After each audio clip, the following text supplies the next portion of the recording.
Thank you. Again, welcome to everyone who's joined us for the board meeting tonight. We will begin with a public hearing for general obligation bonds that will be dated 2023. And the purpose of the public hearing is to hear about the project and to have a second preliminary determination hearing. So right now we're going to conduct the hearing. Mr. Phillips. Thank you, Mr. Stenner. This is a continuation of the process started during the previous board meeting, and this is the very beginning of the legal process to allow us to issue bonds to complete the renovation of Schmidt Elementary School. Tonight is actually two different hearings. If we have confirmation, we can conduct those at the same time. It is the second preliminary determination hearing, the first preliminary determination hearing held at the April 24th meeting, and also tonight is the project hearing. The bond issue is for a maximum of $15.3 million and will be neutral on the tax rate as we have other debt rolling off and refinanced the 2013 projects earlier this year at a lower rate. Tonight's board action, there's 4 resolutions that are required tonight. Later on during the approvals portion of the meeting, the next step in the process for the board won't take place until the July 17th meeting, when there'll be the final approval of the projects and the bond issue at the July 17th meeting. So at this time, Mr. Stenner, we're happy to take any comments or questions from the public. Thank you, Mr. Phillips. Is anyone from the public here tonight interested in speaking to the project at Schmidt or to the bond issue? So just a reminder in terms of the process, these hearings are all legal matters for us to make sure that the public is aware of the amount of money that we are looking to bond. In this particular case, for renovations to Schmidt Elementary School, again, a maximum of $15.3 million as we embark upon that renovation. Many of you are familiar with a similar renovation in terms of cost happening at Parkside Elementary School right now. So that's what these particular dollars would be used on, again. Thank you, Dr. Roberts. Last chance. We are closing the public hearing on the bond issue and the project. Thank you, Mr. Phillips. We'll jump back to our regular agenda now. I will, for the record, note that we did have a quorum for the bond hearing, and we do have a quorum for our board meeting, so I will call the meeting to order. We have on the screens in front of you displayed the BCSC vision, mission, and core beliefs. I'll let you read those for yourselves. We try to keep those in front of us as we're making decisions to remind ourselves of what's important to us.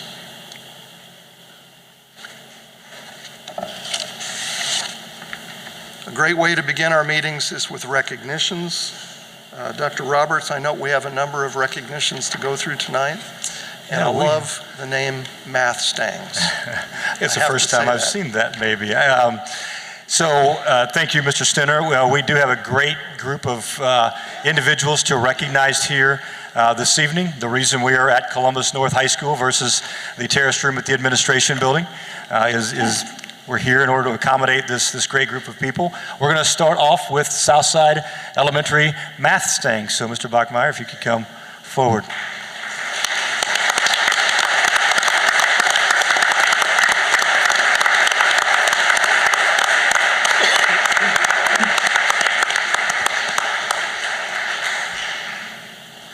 Good evening, Dr. Roberts and the school board. Appreciate you having us and giving us an opportunity to share their hard work. I would like to thank Mrs. Keel, our math ball coach, and all of the boys and girls and their parents for the opportunity to represent Southside. It takes a lot of participation and a lot of hard work and a lot of rides to school early in the morning, so we appreciate all of that. So I'm going to introduce Mrs. Keel, our math ball coach, and let her tell you about her season. Thank you, Mr. Bachmeyer, and thank you to the board for inviting us to be here this evening. I also want to thank the other folks at Southside who helped us host the competition. back in April now. And so thanks to our custodial staff, thank you to the children for helping set up in the gym that afternoon, and thank you to the other teachers and staff who helped in a variety of ways so that we could hold that competition that evening. This year's Math Bowl focus was data analysis and probability. And as the scores reflected statewide, it was definitely a challenging competition year. During our practices, we explored familiar concepts like mean, median, and mode, while also examining box and whisker plots and their upper and lower quartiles, odds versus probability, combinations and permutations, paying attention, of course, to when the order is important and when it doesn't matter, and solve those multi-step problems in only 30, 45, or 60 seconds in an incredibly intense environment, which is certainly a daunting task. And so statewide, the highest score was a 29 out of 32 questions answered correctly, so certainly spoke to the level of difficulty. These children scored a 28 and earned a third place statewide finish after considering the tiebreaker scores as well. And upon further research, I also discovered that we were the only true K through 6 elementary represented in the top 10. So those other 9 schools were intermediate schools of either 4th through 6th, 5th through 6th graders, or 6th grade only academies. So during the competition, of course, and the practices and everything, more importantly in my eyes, it was their ability to remain positive, to support one another, and to have this overall eagerness and excitement to learn. And so I'm so proud of our math stings and would like to introduce them to you this evening. So we have Sohan Bogarapu, and next to him is Isapan, Alicia Yang, Catherine Yang, Hamsika Vinamanini, Vaishnavi Penna, Shrikar Redam, Advay Anup, Luke Wu, Avni Tile, Arohi Panchwag, Ishan Tariq, Connor Buchanan, Marco Miller, Grace Ning, Advait Shinde, Ishana Panakar, Vihan Goswami, and missing this evening, Sid Batula and Suribi Ramesh. So thank you very much. Very good. Thank you.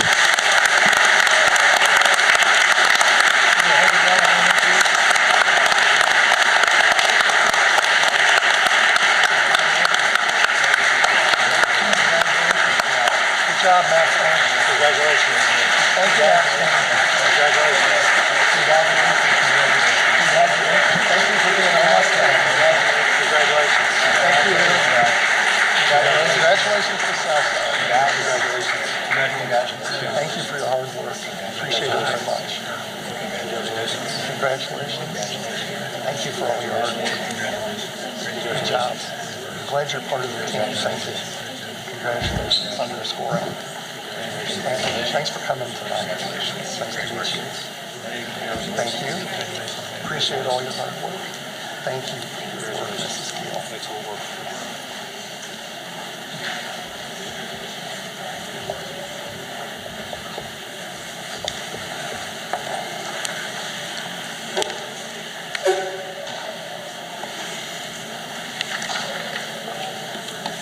Okay, board members, the next group we have to recognize this evening is the Smith Elementary Sonic Cyborgs. They qualified for the international competitions in Dallas, Texas, and went last week. They were giving a demonstration between 6 and 6:30 today. Hopefully everybody had a chance to check that out. That was the competition that they did while at the state finals as well as in Dallas. I think they had a minute to try to score as many points as possible, so thank you for that demonstration. Mrs. Volz, if you could take it from here. Thank you so much for having us here today. We certainly appreciate it. I want to first off tell you our official results. So we came in 3rd place in our division and 80th place in the entire United States, which is awesome. I cannot be more proud of this team.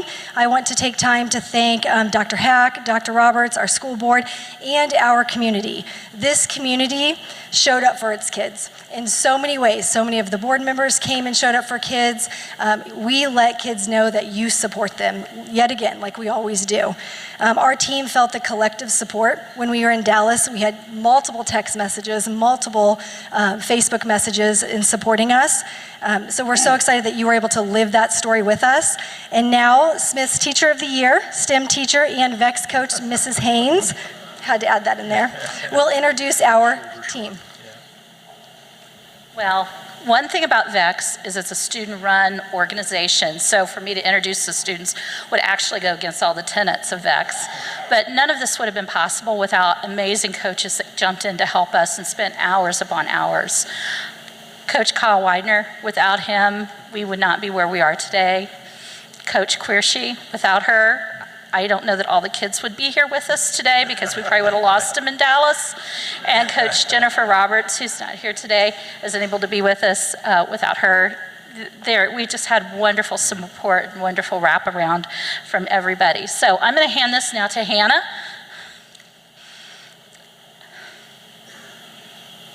And then I'll get people moving, okay?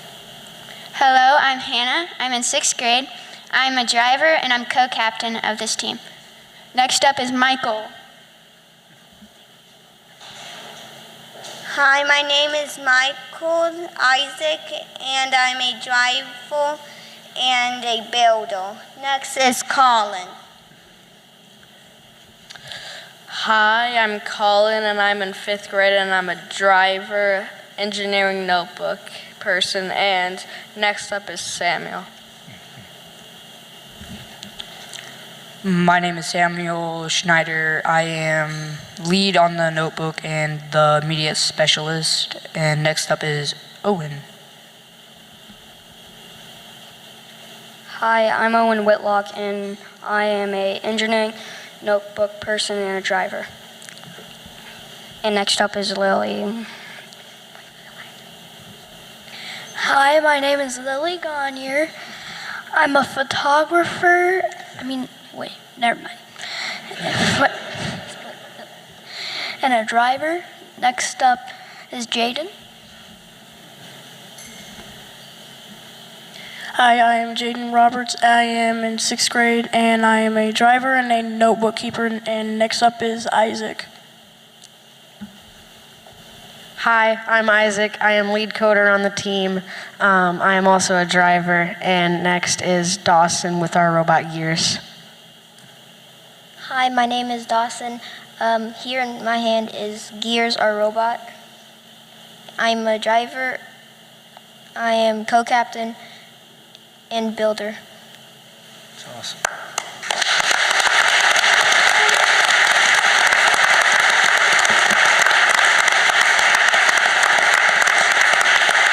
Mrs. Volz. Mrs. Volz.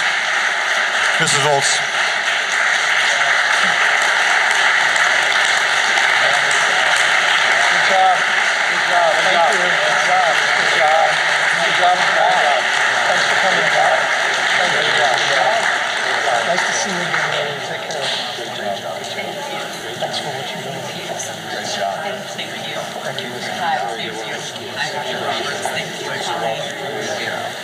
Thanks for everything you've done.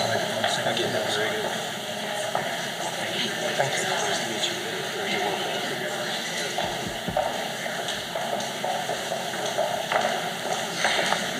Just a quick description of our medals. So our medals are for placing in our division and placing in world. So we had not given the medals yet. We wanted to save this for this extraordinary experience here today. So thank you for letting us do that.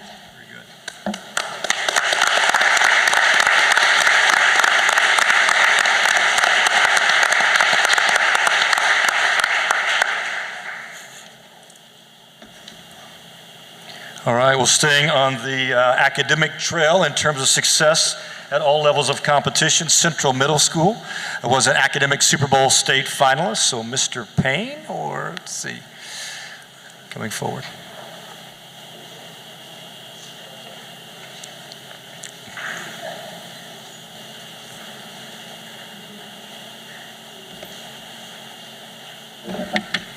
This is the first time they've ever been this shy. All right, guys, line up here. That's true. All right, thank you for the opportunity to come and recognize these students. We competed a couple weeks ago in the Indiana Academic Super Bowl. We hosted it for the first time, so I want to thank Nick Williams and the tech crew for helping us put this all together, and for our custodial staff and the volunteers that helped put this together. So it was a great opportunity to actually host. We had a 7th grade team and an 8th grade team, so we had 2 teams in the 5 categories. They compete in math, science, English, social studies, and interdisciplinary. And they answer 25 questions over the course of the time, and they have a certain amount of time to answer each question. And so we had our interdisciplinary team, our 7th grade team, finished as runner-up in the state, and we had 2 state champions. My coaches are Mindy Summers does the English, Beth Flamion does math, Maddie Kloppenstein does science, and Carly Udy does social studies, and I will let them tell you a little bit more.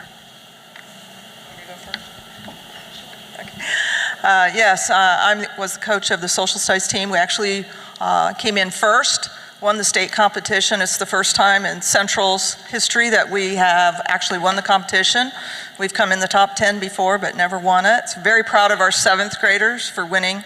And obviously we have a great chance for next year. So I was the Science Bowl coach, and like Jay was saying, we had a 7th grade team, we had an 8th grade team.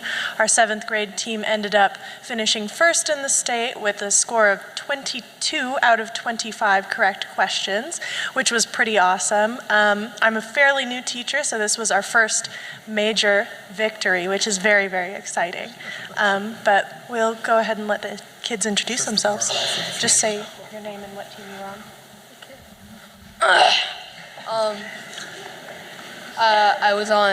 I'm Aditya. I was on the interdisciplinary bowl team, the math bowl team, and the English bowl team. I'm Sujay Pingale. I was on social studies and math. I'm Darnish Sudarshan, and I was on social studies, science, and interdisciplinary. I'm Satit Vikram, and I was on math and science. I'm Ranat Pingale, and I was on the social studies team. I'm Tanvi Murigonda, and I was on interdisciplinary science and social studies. I'm Zoe Pan. I was on math, English, and interdisciplinary. All right, and again, they're 7th graders, so we're hoping that maybe we'll be back here next year with a couple more state titles. So if you guys want to go ahead and walk around and shake their hands.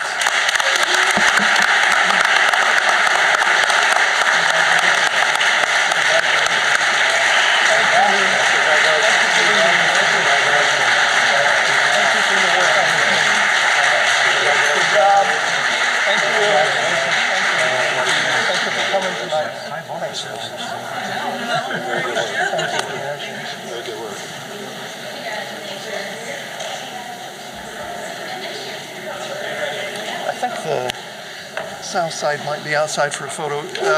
Before we leave this part of the meeting, would it be possible, could I ask the parents of all the students who were just recognized? I realize the south side folks might have left, but would the parents please stand and be recognized? We want to thank you for your students and the support that you give your students. Parents of the...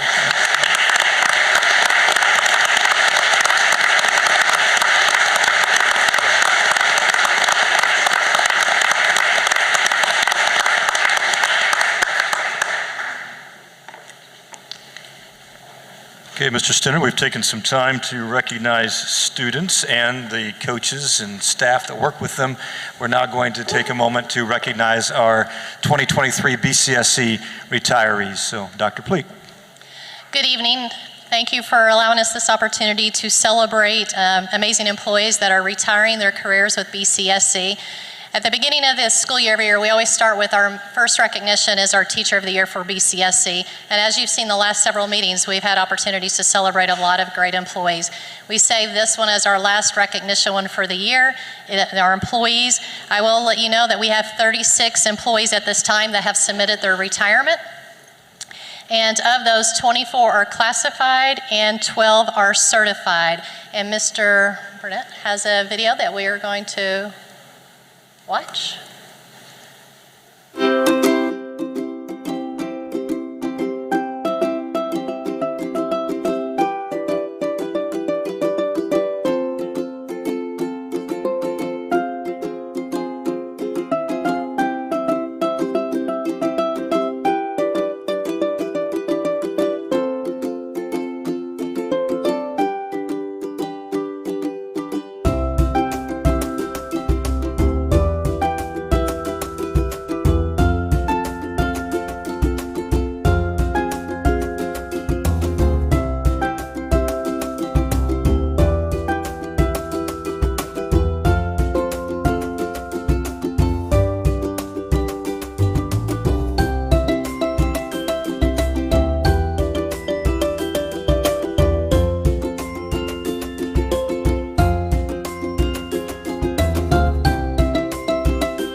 again, 36 employees that have submitted their retirement intent based on from the last time we had our last retirement celebration last May.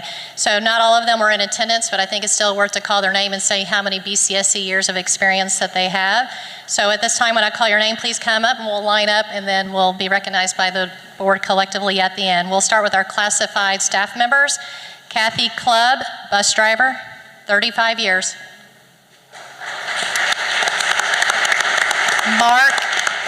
Mark Coomer, bus driver, 22 years.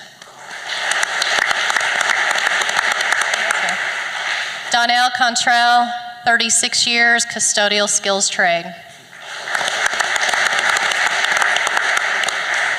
Shirley Jefferson, Clifty Creek, 8 years.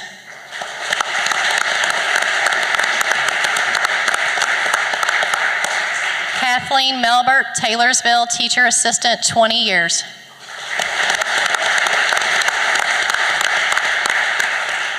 Susan Parsons, bus driver, 24 years. Julie Perkinson, Parkside, teacher assistant, 3 years. Suzanne Phillips, T&L bus driver, 24 years. Joyce Shireman, T&L bus driver, 29 years. Pam Smith, ISC, 18 years. Lisa Wheeler, T&L bus driver, 32 years. Rebecca England, Taylorsville and Parkside food service, 30 years. Leonard Pogue, Central McDowell teacher assistant, 9 years. Deborah Pfaffenberger, North teacher assistant, 3 years. Mark Covens, T&L bus driver, 16 years. Kathy Caldy, CSA New Tech teacher assistant, 23 years. And her fan club. Bridget Van Horn, secretary of the administration building, 23 years.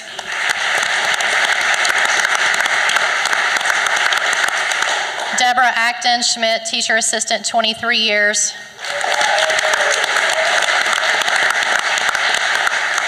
Catherine James, CSA Fadria food service, 9 years. Roger Schaefer, bus driver, 8 years. Dina Bastion, Clifty Creek teacher assistant, 11 years. Loanne Winans, CSA Lincoln teacher assistant, 8 years. Arlene Kofelt, North food service, 21 years. Deborah Bradley, Clifty Creek teacher assistant, 16 years. Our certified staff, Jerry Myhay, North social studies, 32 and a half years.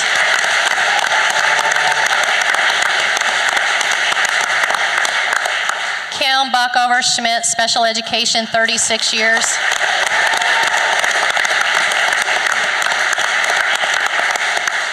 Bill Jensen, director of secondary education, 25 years. Peter Warren, CSA New Tech chemistry, 4 years. Pete Hughes, East athletic director, 8 years. Sandy Spall, East special ed, 15 years. Jeff Metz, Columbus North C4 graphic design, 36 years. George Van Horn, director of special education, 23 and a half years.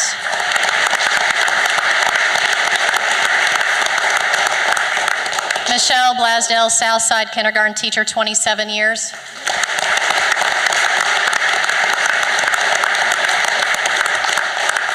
John Green North, assistant principal, 25 years.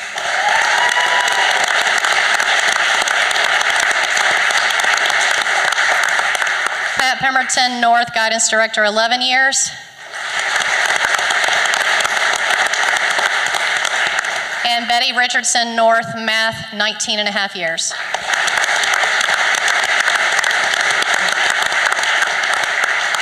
So with our 36 employees, we will say the classified staff has 451 years of experience for BCSC. The certified staff, the 12, have 262 and a half years of experience for a total of 713 and a half years of experience that they have served BCSC each and every day to serve our students, our staff, and our community. I thank them on behalf of BCSC and the school board for your service. And anytime you want to come out of retirement, we're always looking. Congratulations and thank you.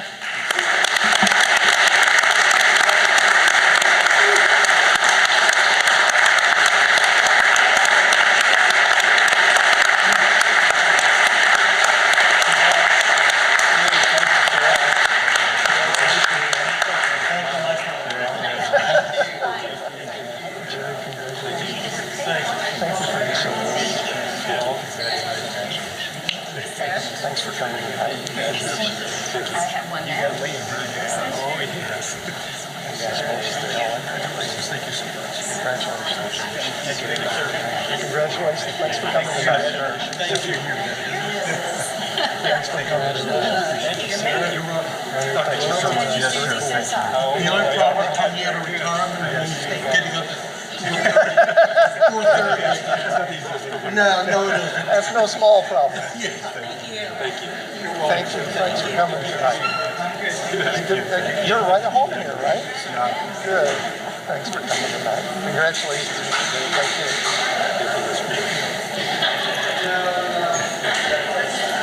Would have been interesting if she would have added up the total miles the bus driver drove. That'd have been a good question. Somebody used to talk about how many miles a day. 8,000 miles.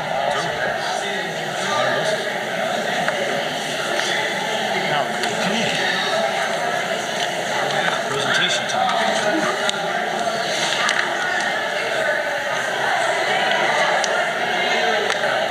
think we're sharing that. We're sharing that. There you go. Todd already went for it, so I think it's still that. Well, I think it's going to be real. You may do a preamble or just wait a couple minutes? I've applied this 2 or 3 times. Looks like this is. How's your it's pretty. It's not really been really good, but it's mostly my feet.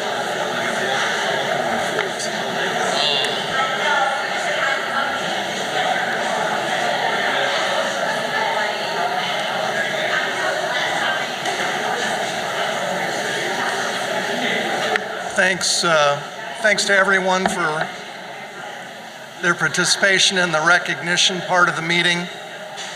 At each of our meetings, we also like to have a presentation that focuses on a best practice at one of our schools.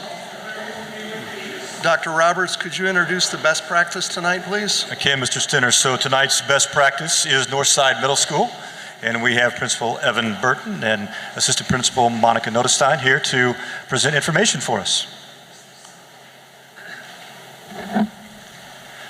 Good evening, school board and cabinet members and any audience members still left this evening. As already introduced, my name is Evan Burton. I'm the principal at Northside Middle School. This is my first year as principal at Northside after spending 7 years as the assistant principal. I am also a former Spartan, so it brings me joy to talk to you this evening about some of the things going on at Northside. A little bit of a history lesson before we get started with best practice this evening. Northside was arranged by architect Harry Weiss in 1961. The original 3-story brick rectangle is on the right-hand side of the photo up there. As you can see, it does house an indoor area, as I call it, with the courtyard there in the middle. That's a nice classroom space for our teachers and students on weather days like today. It was renovated and added onto in 1992 by Andrea Lears and Jane Weinsaffel, with the limestone secondary rectangle there to the left of the photo. Has a variety of roof lines that replicate the feeder elementary schools. That newer building, if the 90s is still considered new, again has a large commons area in the middle. It has a double barrel cafeteria ceiling and 6 large science labs in our science wing. We received HVAC upgrades in 2004, a new roof in 2013, and most excitedly, as far as construction and additions go, a 343 kilowatt solar panel system that you can see that covers almost the entirety of the original brick rectangle and a large portion over on the left side of the limestone building, and those were installed in 2020. So if anybody would like a tour of the roof, it's one of my favorite field trips. I'd be happy to take you up there. Those are something to see. As also on the previous slide, Northside is the home of the Spartans. Current enrollment is just over 850 students, just 7th and 8th grade. As the rest of BCSC, we are growing and flourishing with our diversity, celebrating our 15th year of Global Studies pathway at Northside, and part of that pathway is the ability for 7th graders when they enter Northside to start to earn high school credits right away. So this is an area of pride for Northside. At the completion of the 22-23 school year, Northside students will have earned 1,204 high school credits. So as we get into a little bit more of the presentation this evening, at Northside for the last 2 years, we've used the mantra all in and so what does it mean to be all in at Northside? As stated previously, it can be a challenge to feel connected in just 7th and 8th grade. And so we like to say that you're either headed in or you're headed out with just those 2 grade levels. So something that I think all educators can agree on is that kids do better when they have a sense of community and purpose. And when school gets difficult, it's those activities that help sustain students through those school times. So it is best practice at Northside during those 2 years to offer all kinds of different opportunities through different media and modes so that Northside students can be all in. As we consider the opportunities that we offer at Northside, we look at 3 main barriers and trying to remove or minimize those barriers. And first we look at time. So we do offer a variety of activities before school and after school. And then as you'll hear a little bit later, we have an ever-growing list of activities that take place during the school day. We also look at money, so great care is taken to reduce or eliminate cost if possible, no matter what the activity. Many of our clubs and our athletics don't have any cost to them, and when it comes to athletics, our athletic department uses funds to offset or defray as much of that cost as possible to families. And then finally, we look at grades. Coming in as 7th and 8th graders, that's really the first time that students might start to take grades seriously, and as we know, academics matter when it comes to school. However, we don't want students to feel excluded from that if that's a barrier for them. So the past 2 years, we've been able to create an after-school tutoring program that is free to all Northside students. It's offered Mondays, Tuesdays, and Thursdays after school for about an hour. It's staffed from Northside certified staff members. The ratio in there is about 3 students to 1 staff member, so it's pretty good one-on-one attention if you're seeking that extra help. And again, those are our barriers that we look at to ensure that all students have the opportunity to be involved where they're at Northside. Good evening, and I'm Monica Notestein. I'm Northside's assistant principal, and I am a former Northside student myself and product of BCSC, so I cannot tell you how excited I am to be up here tonight and talking about our wonderful staff and students. One of our academic team opportunities is our Math Counts program led by one of our department chairs, Brad Branham. Math Counts is a middle school math competition aimed at building math and problem-solving skills. We had a little over 30 members this year, and they achieved first place at state. In addition to Math Counts, we also have other academic teams, such as science, social studies, and other interdisciplinary teams, which all placed in the top 10 during their challenge this past winter. Each season, we offer a variety of athletic opportunities as the seasons change. And so for this school year alone, we had 376 Spartans participate in a Northside sport. From our media center, Mrs. Sarah Neese is in her first year leading this space. We have had many hands-on learning opportunities for students to engage with during the school hours, which we take pride on because many of our opportunities are being provided to students during the school day, so they do not have to necessarily come back after hours. And some of these activities consist of bookmark creation, makerspace, and book character decorating challenge, which the kids thoroughly enjoy. As you can see here, we have a bulletin board that hangs just right outside of our cafeteria. And you will notice 25 clubs sponsored by Northside teachers based on student interest. So between athletics and clubs, we had a total of 682 students participate, which is approximately 80% of our student population. So we are very proud of our students and staff. At this time, Mr. Burton is going to introduce one of our club activities, which is the Urban Greenhouse Club. So we thought we would spotlight one of our newer clubs for you all this evening. So this club started 2 years ago. It's sponsored by our family consumer science teacher, Ann Freeman. And it was started with Mrs. Freeman and her daughter, Annabelle Freeman, who's now at Purdue as a part of Annabelle's senior project. And so this club, and so I'm going to talk a little bit about it, but then I'll be quiet and let the students and Mrs. Freeman talk about it with a video. But this club does lots of things for Northside. They take care of and cultivate our courtyard. They also have sectioned off a part of our courtyard that Mrs. Freeman uses to grow products for her family consumer science class as a little bit of farm to table when we are operating in that class. So again, as this video plays, please understand that, as I said, this is a greenhouse club, so we are in the elements when we have recorded this video. So there may be some wind and some other things as we try to highlight the things that go on in the greenhouse and then in this courtyard.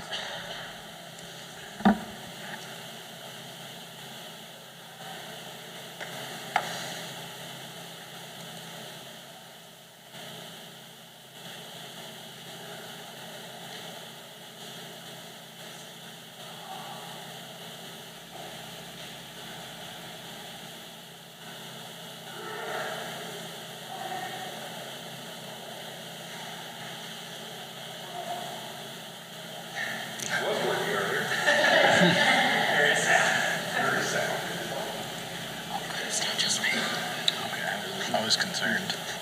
So it could be my hearing. Yeah, sorry. Let's try to fix it. One at a time. Yeah. I almost had it playing on mine by accident.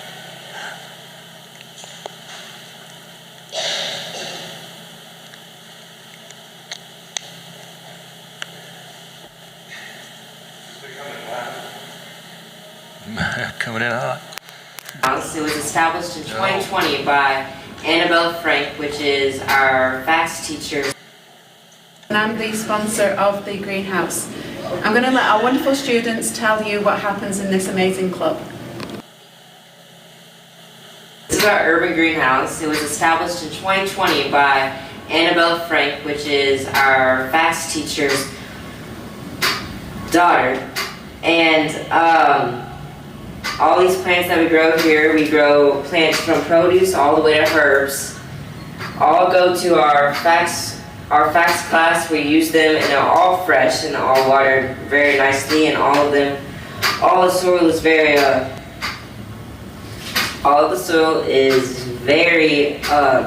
organic and very clean. So all the plants are really healthy. Another project we've been working on is our native plants, and that's been in partnership with the Sycamore Land Trust. So for the past 2 years, we've been taking invasive species out of the courtyard. That includes like burning bush or mulberry weed, and those all restrict the growing of native plants. But we've been taking all of those out and replacing them with native plants, and that's all been with Sycamore Land Trust. We've also been planting them in these milk jugs so they can grow better, and we sow those through winter. And all this wouldn't have been possible without our donors. That is the Sycamore Land Trust and the Jane Goodall Foundation. We have been busy developing a second part of our garden, our raised beds and our trellises, to grow more vegetables for the FACS classroom. As a group leader, I have been very busy building these pet boxes.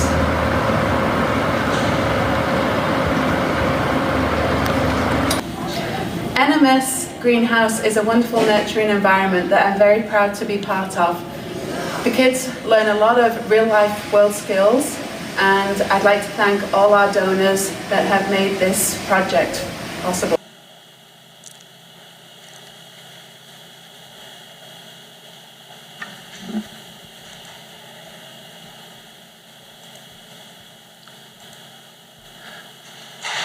So don't say that you weren't warned about being out in the elements. I'm sorry for the wind there, but again, thank you for the opportunity to speak to you this evening and highlight some of the good things that Northside has going on. Thank you. Thank you, Mr. Burton. Thank you, Ms. Northside. I wonder if we might have some questions from board members. Mr. Nowlin? Oh, you made eye contact, so I'm calling on you. Well, so I'm impressed with, what was it, 25 different clubs? Do the students have a way, if they want to start a new club, that they can do that? Absolutely. So that board changes every year and throughout the year. This year we've added film club. Last year we added a skateboard club. And so students will come to, whether it's one of us or a faculty member, if they have an idea, the faculty member will come to us and we'll work through how to set that up and communicate with families. And then that board changes throughout the year when we have new clubs come in. Yes. I think I noticed in the presentation about half the student body is able to participate in sports. When you add in the club activities, how close do you get to 100% participation in something? So we had roughly 80% of our student population, so 376 participated in a sport, and then between sports and clubs, it was 682 students participating, which gave us the 80%. So that is always an ongoing goal for us. Thank you for focusing on reducing those barriers. Any other questions? Thank you for the presentation. We appreciate it.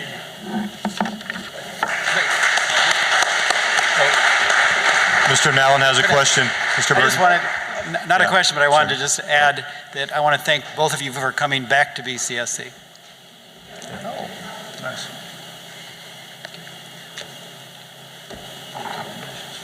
We've reached the point in the agenda where we're ready for board commendations. Do we have any board commendations tonight?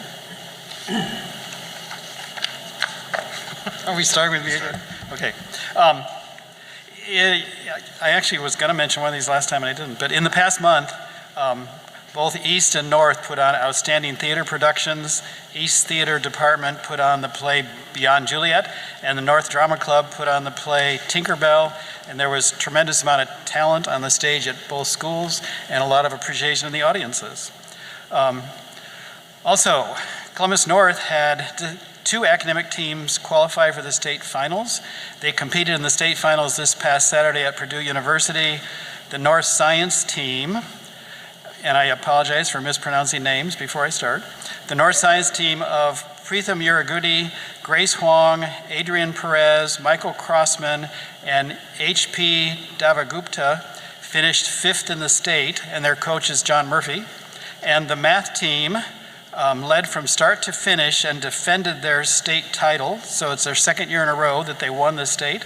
The members of the math team are Michael Crossman, Harshil Gandhi, Grace Huang, Ishan Jasuja, and Jaining Wang, and their coach is Mike Spock. I have 2 also. One, I wanted to thank the BCSC C4 culinary team. I believe they're pictured in the top left here, but placing 14th in the National Pro Star Invitational in Washington, D.C.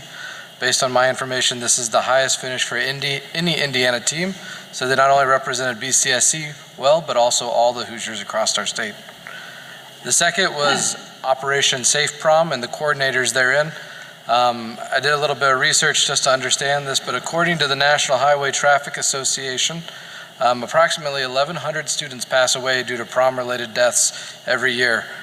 Nearly a third of all these teen deaths happen during prom season. As a parent, I can only imagine the pain that this would cause just after celebrating such a joyous occasion. I start this off because on May 4th, I had the privilege of attending Operation Safe Prom right here at my alma mater, Columbus North High School. This program has been going on for 33 years and depicts a live-action drama of the tragedies that ensue after an intoxicated student crashes into a tree with its date-sustaining fatal injuries. And the tree is still there. It's been going on for 33 years and taking the hit. And to this day, I still remember attending that exact same drama in 2007, and I know a lot of my classmates felt the same. And I firmly believe that this is how BCSC has been able to buck the trend. If we were to hold with the rate of national deaths, we would have 7 students have passed away over these 33 years. And I think it's great, the efforts that these folks put in. My predecessor in this seat, Kathy Dayhoff Dwyer, and also all of Bartholomew County Emergency Services, the Sheriff Department, CPD, City Works, Columbus Regional Hospital, the coroner, and 911 dispatch are all intricate in making that a successful drama to prevent such a tragedy. Thanks. Mr. Grimes? I just have one here this evening, and this is kind of a general commendation to all the teachers in BCSC.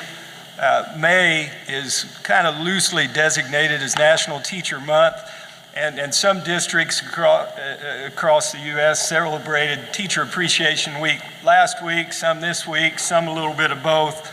But certainly I would argue that good teachers are the backbone of any good school corporation. And for lack of a better term, they're the ones in the trenches working with kids and making the real good stuff happen in the corporation. And after 31 years in education myself, I would also argue being a teacher for a number of reasons has not become any easier over the course of those years. And, for one reason, a big reason, Dr. Roberts shared an article with us that I recently read about kids declining mental health as arguably the biggest public health crisis of our time. And so that, along with so many other reasons, much appreciation and commendations to the teachers out there. Thank you. Mr. Major? Do you have anything? I do not. Okay. So to stick with the trend that I've been doing, I reached out to 2 different principals. I was able to get one response from CSA New Tech, and this is from Mr. Reed. I am happy to share with you some cool things happening in CSA New Tech. Project-based learning is a primary instructional practice at CSA. Last year, biology students built beehives for 4 community partners and helped install their own colonies. They also installed a hive at CSA New Tech and continue to care for that colony today. Last Friday, their cherry tree was blessed with a wild swarm of bees. Several of the students suited up and transferred the swarm, with the queen included, to a new hive adjacent to their current colony. The entire school was able to witness this, and they celebrated the event. It was pretty cool because he also sent along some pictures. Obviously, I don't have those to share, but you did see in the windows kids' faces plastered against the glass, just trying to see from a safe distance, because obviously no one wants to get stung. So, but it is pretty cool that the kids are doing this, and also that they're doing this in the community. So thank you. Thank you. Dr. Roberts, you got a number of photos up on the slide up there. Did we miss anything?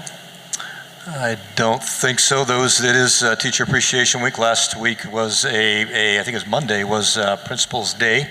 I think this week, Wednesday, is National School Nurses Day.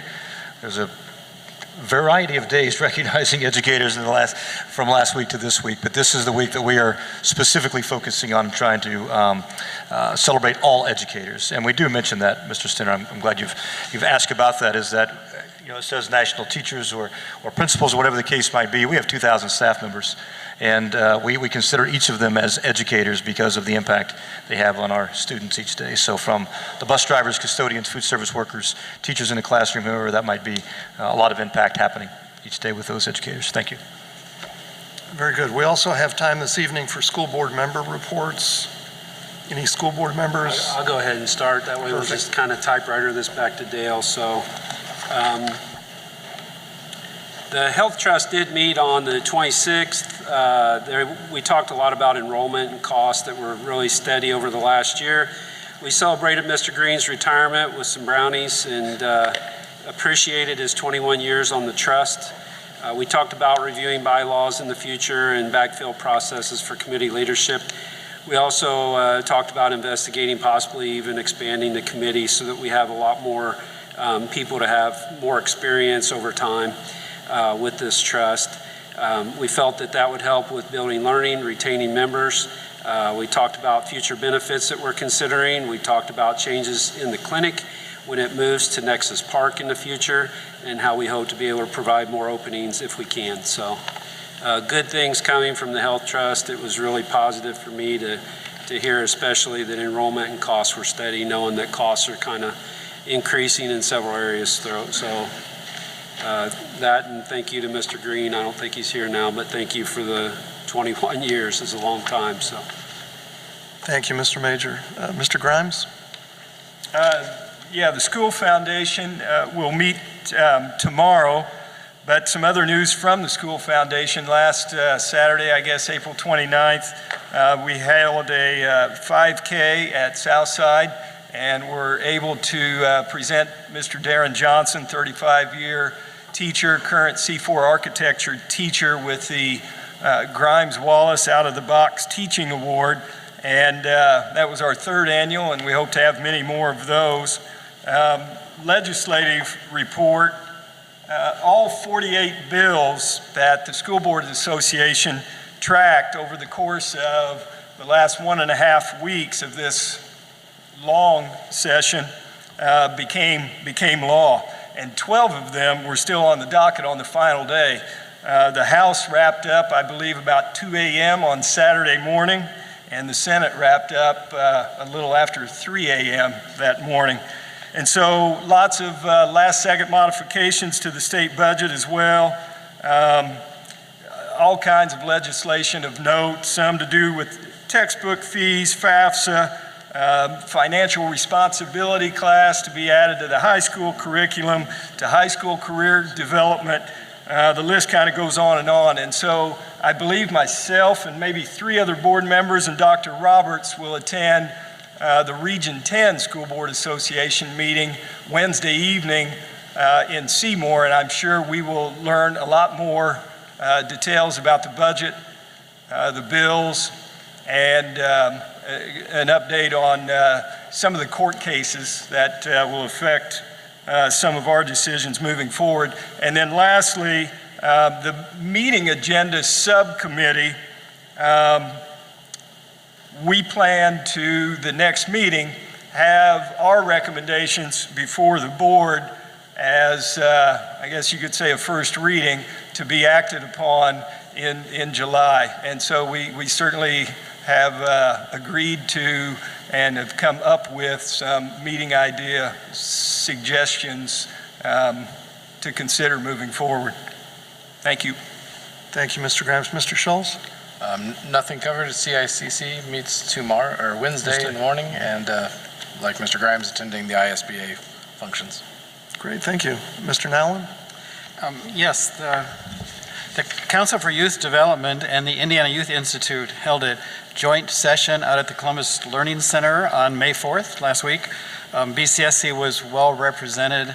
Dr. Hack was there, several counselors were there, other BCSC people were there. It was 2 hours of really good data that looked at how Bartholomew County was doing compared to how the state was doing. Some things we were doing pretty well, other things we have things we need to work on. Rather than tell you all that, I got enough extra copies of the Youth Development Index. So that is from the Council for Youth Development.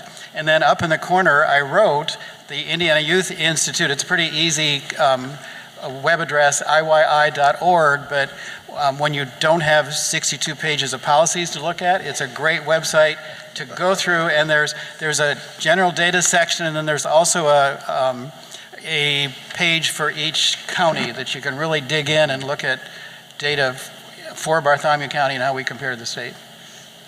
And they also, I should mention, the Indiana Youth Institute was very appreciative that our county shares data with them so they can do their work. Thank you, Mr. Nowlin. Mr. Grimes shared update from his subcommittee. The subcommittee on public engagement will meet again a week from tonight, Monday the 15th, 6 p.m. at the admin building. We are not as far along as Mr. Grimes and his subcommittee, but we're making good progress, and we will help BCSC do a better job of public engagement in the future, I'm sure. Cabinet reports is next on the agenda. Dr. Roberts. Yeah, the first one we have is a food service update with Dr. Bozeman and Mrs. Millspaw. Good evening. Thank you for allowing us a little bit of time. I'll introduce Nancy Millspaw to lead through the presentation. Nancy will explain to you how we run the largest restaurant in the county, serving thousands of students and adults every day, and she does so in a fine way with happy customers and employees and few openings. Something else she'll share with you today is the menu options that she provides our students are not, I don't know where you grew up, but where I grew up, Friday was my favorite day because we had pizza squares, and they were pretty good, and that was about the only thing that was good from the school cafeteria, and that's not the case here at BCSC, so we're proud of that as well, and I'll let Nancy explain more. Squares aren't good, so what that meant. Thanks, Dr. Bozeman. Thank you, Dr. Roberts, and cabinet members for allowing me to talk about our program this evening. BCSC, we run actually 4 different child nutrition programs through our district. We do the National School Lunch Program, School Breakfast Program, the After School Snack Program for schools that qualify, and the Summer Feeding Program. Food service funding, I always like to kind of remind people of this. It's a little bit different. We don't actually operate out of the operations funds for our budget. It's actually self-supporting, and that is through student meals. We get federal reimbursement for those meals as long as we're serving ones that qualify. And then we also get our funds from non-federal funds from adult meals or a la carte sales and some catering throughout the district. The reimbursable meals that we do provide, they have to meet certain nutrition requirements set forth by USDA. They have to have certain nutrition standards in sodium, calories, fat, certain subgroups, whole grains, proteins, and fruits and milk. And some changes with USDA, they're proposing some changes for school year 25-26. The first time that they've ever done a limit for added sugars, which is great, but it might affect our students in some of the products that are favorites, like flavored milk or yogurt, actually will not meet the requirements that they are recommending at this time. So we're looking for our industry to decrease sugar in some of the products. This is our school meal participation. It's just August through December. That's just some of the stats on the numbers that are eating with us. Obviously in 2020, we were under some waivers to the federal government. We were allowed to do no meal charging at that time. The numbers are a little bit lower in 2021. Those are higher because, again, we weren't in school a lot in 2020 for various pandemic reasons. And then for 2022, the waivers to offer the universal free meals were removed by USDA, and so we have required to go back to a meal pricing program. So our numbers are a little bit lower, as expected, but not too far off from prior to the pandemic. One of the things that we do to increase the participation is offer, like Dr. Bosa mentioned, a wide variety of foods. We're on a 5-week cycle menu. These are some of our homemade products that we've started this year, which went over very well with the students. We do a zesty broccoli cheese soup. It's homemade. I think it rivals a lot of the rivals in the community that have bread in their name or their title. And we just did arroz con pollo for our Cinco de Mayo on Friday. It was very well received by the students. We also do a chicken bacon flatbread, and that's gone over pretty well with the kids. Our summer feeding program, even though school's ending in a few weeks, we're actually ramping up to feed some more students. And again, these are just our stats. We do offer breakfast and lunch in various locations throughout the community. This year, it will be at 3 different schools, Smith, Northside, or I'm sorry, not Northside, North here, and also at Central, we'll be serving meals. But then we also partner with community partners like Foundation for Youth, the Donner Center Community Program with the REX program, a variety of programs like that we help out in the community with. Again, you can see the numbers just skyrocketed during the pandemic when a lot of the regulations were removed and allowed us to do universal meals. It allowed us to go into various areas in the community and to do bag and go meals. That stopped last year in 2022, and you can see the drastic reduction in meals. I don't think it's just because of we still serve free meals, but also parents are still receiving the pandemic EBT cards, which allows them to have actual money at home during the summer when meals are not there to use. So I think that affects the participation some with that. I do want to mention for our USDA program, our summer meal program, we nationally 98 sponsors qualified for a gold, silver, or bronze level. This is our second year to receive a silver medal. We were one of 9 school corporations in Indiana to receive that. So we do try to offer a good variety of foods for the kids in the summer, not just some basic stuff. With meal pricing, I am pleased to announce that we are not raising meal prices for next year for the students. That actually, under the Healthy Kids Act in 2010 was a requirement to meet a national level to raise lunch prices to reach that level. So we were always required each year pretty much to try, we're always chasing that price. But with the Appropriations Act, they are saying that as long as you had a positive or a zero balance as of June 30th, you're exempt from raising lunch prices for next school year, and we were in that category. So just to be clear, this doesn't actually apply for adult pricing because they aren't reimbursable meals, and so we follow a formula through USDA that is based on the upcoming reimbursement rates with our school, and USDA is usually very late at giving that to us, like the last minute. So I probably will not know till June how it will affect adult pricing for the next school year. And last but not least, these are our food service employees of the month. These are some of the smiling faces that do it every year or every day and get it done for the kids out there.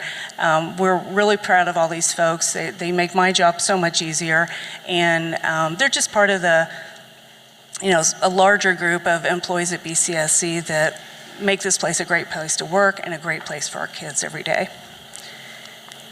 And if that's the rest of my presentation, I'd be happy to answer your questions if you guys have any. Thank you, Dr. Bozeman. Thank you, Ms. Millspaugh. Questions from the board?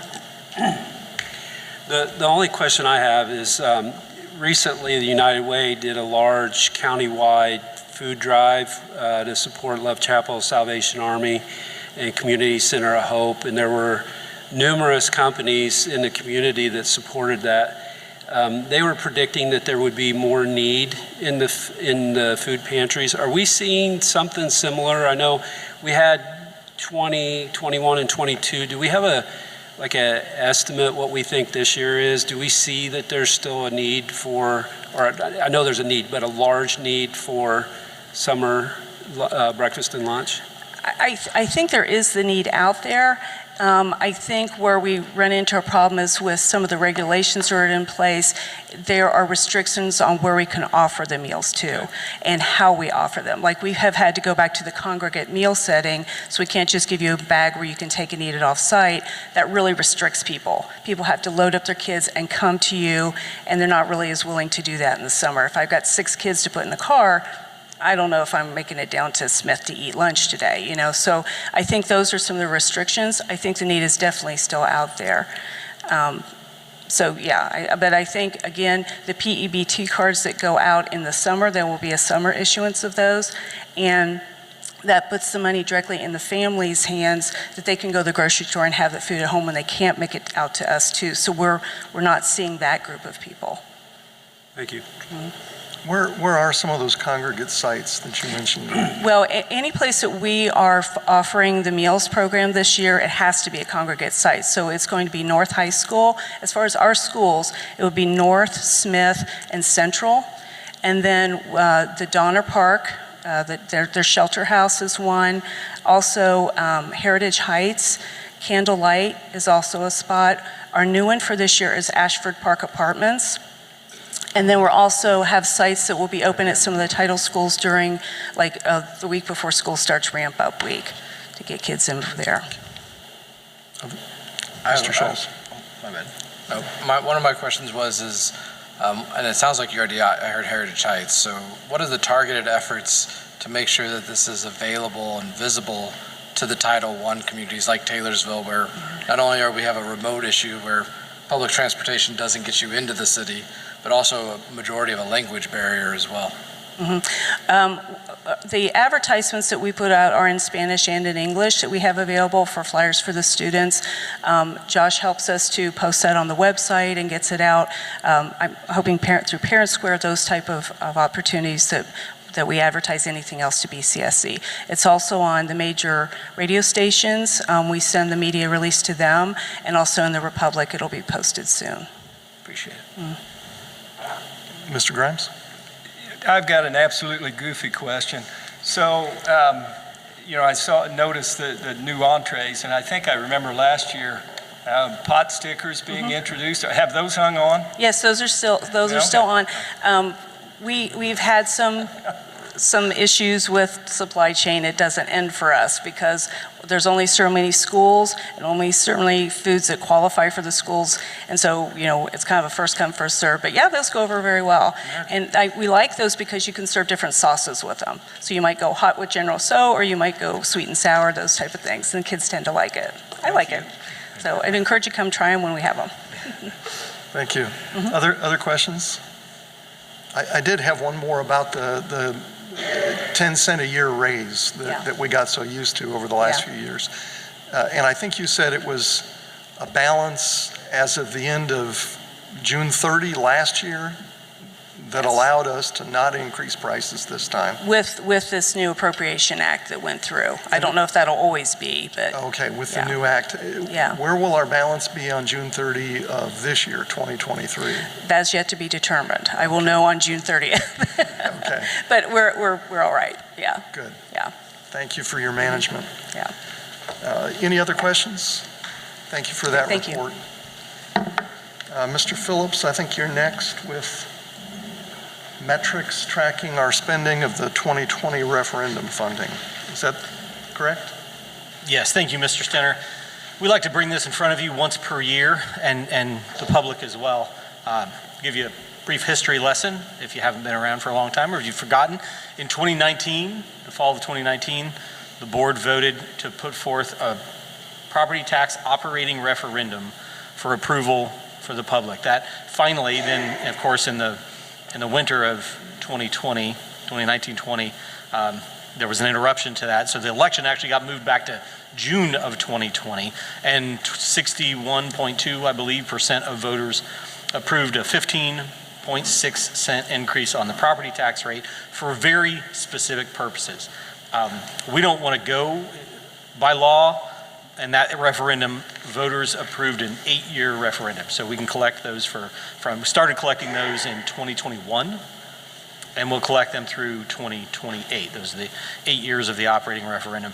We want to bring that in front of the board every year, remind them what we're spending the money on and what it's producing in results. So the first two slides here just show you've already actually seen these slides in, you need me to go up there? No, I can, you just tell me when. Thanks. The first two slides you've seen, actually this is part of the 2022 Q4 financial results, just showing you that first slide shows you that basically we increased salaries for employees approximately 10.4% over what they would have been without the referendum money. The next slide shows the remainder and some of the details. And so 522 teachers received salary increases of more than $10,800. About 1,100 support staff, classified staff members, averaged more than $1,100 in additional pay over the course of 2022. Spent $157,000 on school resource officers, $420,000 on additional buses, and $310,000 to sustain counseling counts work as that grant ended just July 1, I believe, of 2022. And then, of course, last year we started in just the fall with 10 certified teachers providing STEM lab instruction at every elementary school. The next slide, you can't read, so I'm just going to tell you what it is. This is posted on our website, as well as all of the budgets for the 8 years, as well as the 2 years of history we have. So actual 21, actual 22, and then budgets for 23 going through 2028. Those are on the website under the Referendum tab. You can look at those anytime. We believe that in 2019-20, when we put this forth, that we were the only school district that had proposed an operating referendum and said, not only is this what we're going to spend the money on, but here are the actual things that we're going to measure and hold ourselves accountable to accomplishing over the course of that 8-year period.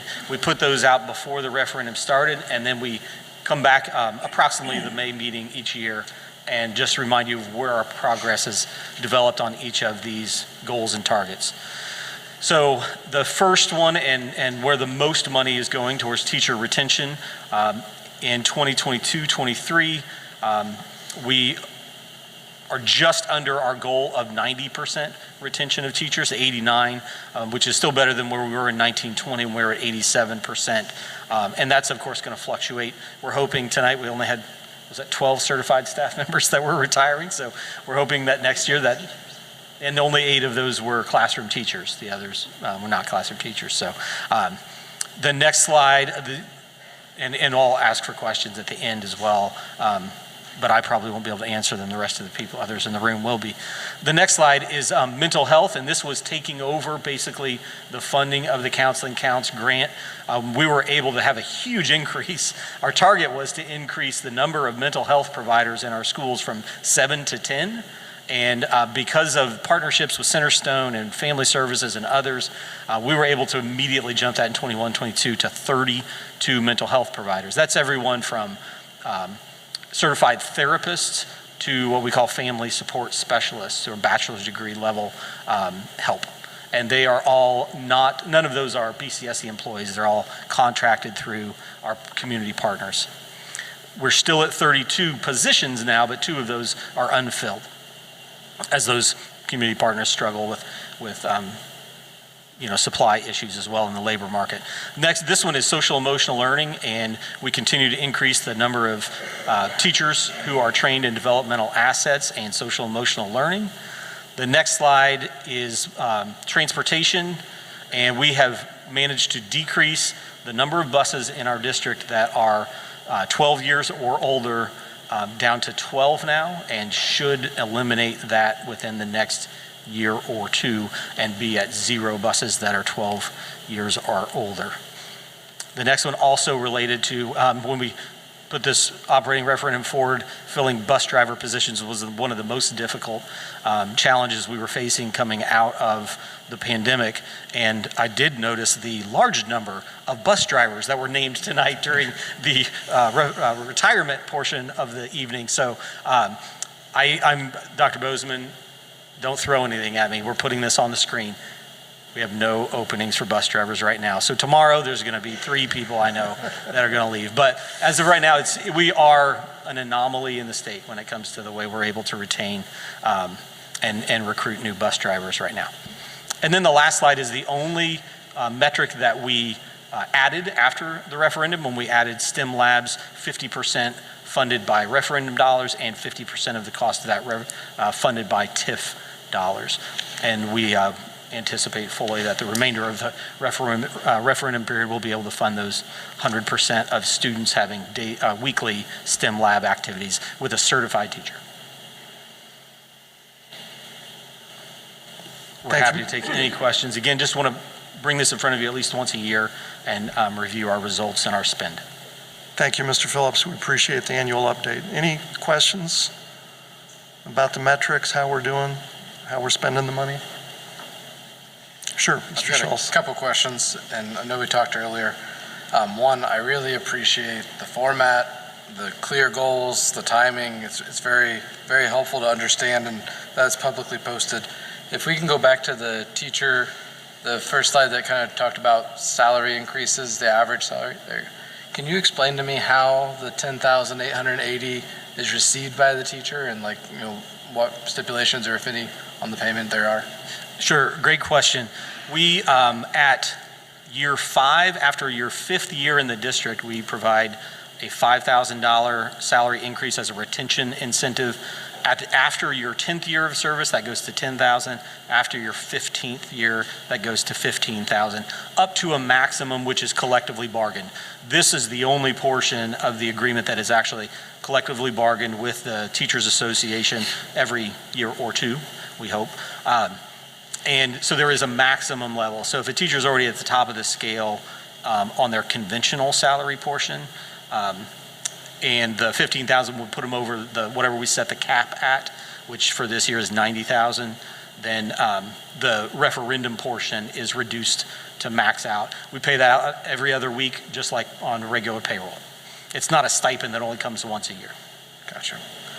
And then on the counseling counts works, if you go to the slide that had like the 32 versus the 10, how does that relationship work? As I read this, I was trying to understand, is this like a relationship with the community partner, and then they're essentially working with the parents as insurance and or, Medicaid situations, and then delivering the services, and essentially they're using our facilities as kind of like a home base to get closer to the client? Or how does this relationship work? Or is this really just we're contracting it out and it's a service from BCSC? I believe, correct me if I'm wrong, Dr. Hacker or others, but the way you described it is exactly the case. Providers are in the building. Students and counselors can refer a student to a provider, and then the provider can either can do so much regarding providing immediate services to the child, but then they can refer to parents to complete more paperwork to either qualify for Medicaid, the company then receives that Medicaid reimbursement, or the private insurance. And then I may have a follow-up that draws Dr. Hack up here, but the question I'll have is, especially at the elementary level, what is the role differences between what I would have traditionally seen as a counselor, which happens, my elementary school counselor's in the room right now, and the role of this therapist to our students? And then what's the need of that therapist as we see this counseling count works? Sorry to bring you up. So the difference is traditionally our counselors who are in every elementary building see our students for some general things like maybe I'm struggling today, maybe I had a bad morning and I really want to work with someone, maybe my mom and dad are going through a rough time and I have a small group. So counselors on the front, one like Shirley Trapp, amazing, usually do those sort of things. A therapist gets more into detail. A therapist has more opportunities to work one-on-one with clients and students and really meet the needs of that student where they are, and then work again with families. So our counselors may work with families, but our therapists definitely have that opportunity to dig into what may be happening with trauma, may be happening at a deeper level with the child, and then work with families as well. So similar, but definitely have more of a therapy approach. So would it be fair to describe it as the counselor's more of a generalist, and then the therapist more of acute or therapy? I'm trying to think of the right word, but ongoing relationship for the specific issues? Absolutely. And we want those therapists to build those wonderful relationships with our students as well as our counselors, but the counselors again see more of a general field, whereas a specialist, a therapist would dig into more trauma. Okay, thank you. Sure. Mr. Nowell? So I remember this coming up during the discussion around the referendum, but I don't remember the answer, so I'll ask it again. The 92% retention goal, does that account for resignations and retirements? Yes, correct. Okay.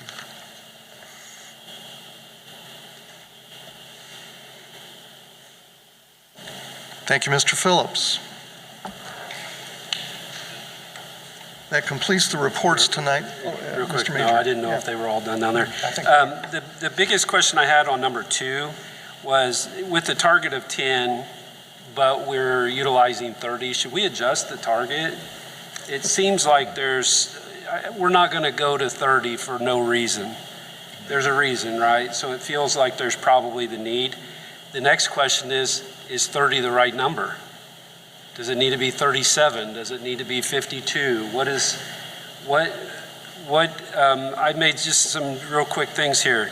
How many student visits are there? How many visits per student are there? How many students with more than 10 visits?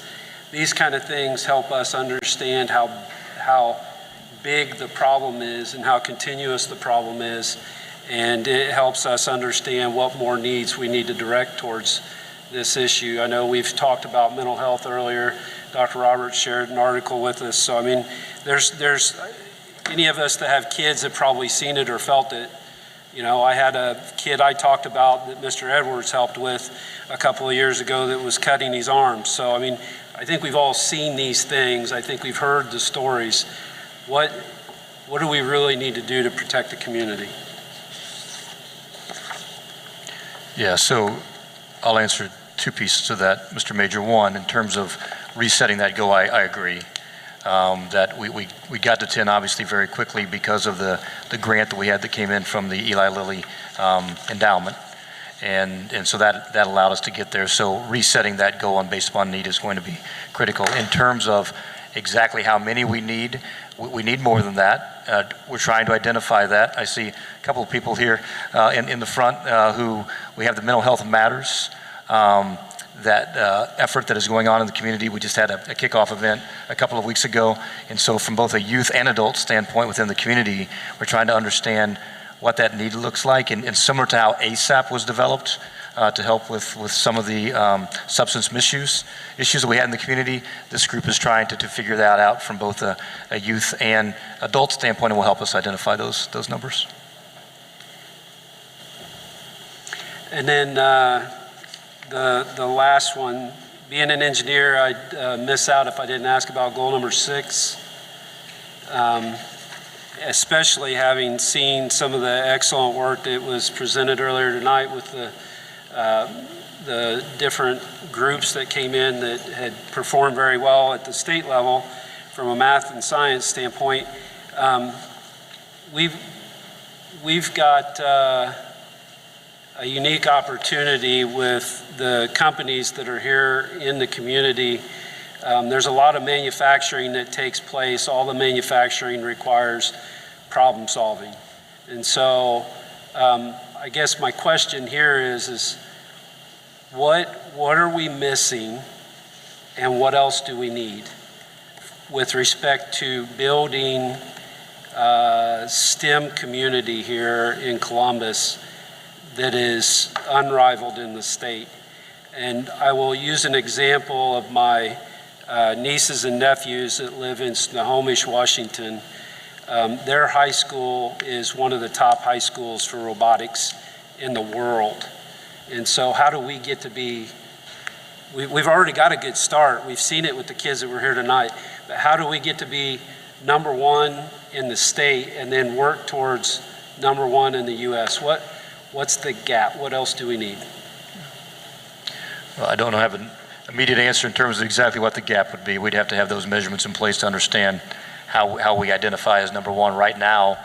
From a STEM standpoint, obviously always opportunities for more partnerships, more opportunities. But as you indicated, I think a year ago we had the state champions in math in elementary, middle, and high school, plus the robotics state champion who went to the international competition, and one of only a few school corporations that had STEM for every student at the elementary school every week. So we're starting and trying to build up those things. So what is next? I agree. What's that rung of the ladder to try to climb, and we'll try to understand that. Thank you. Maybe presentations at future board meetings on updates on counseling and STEM. And I had one kind of tie in there just from my experience, at least from what I'm seeing in my time of partnering with Taylorsville and putting in the STEM lab in. It seems like we have a really good foundation at the K through 6 level. And then the other Dr. Hack has a really good, strong system on the C4 side and the high school level.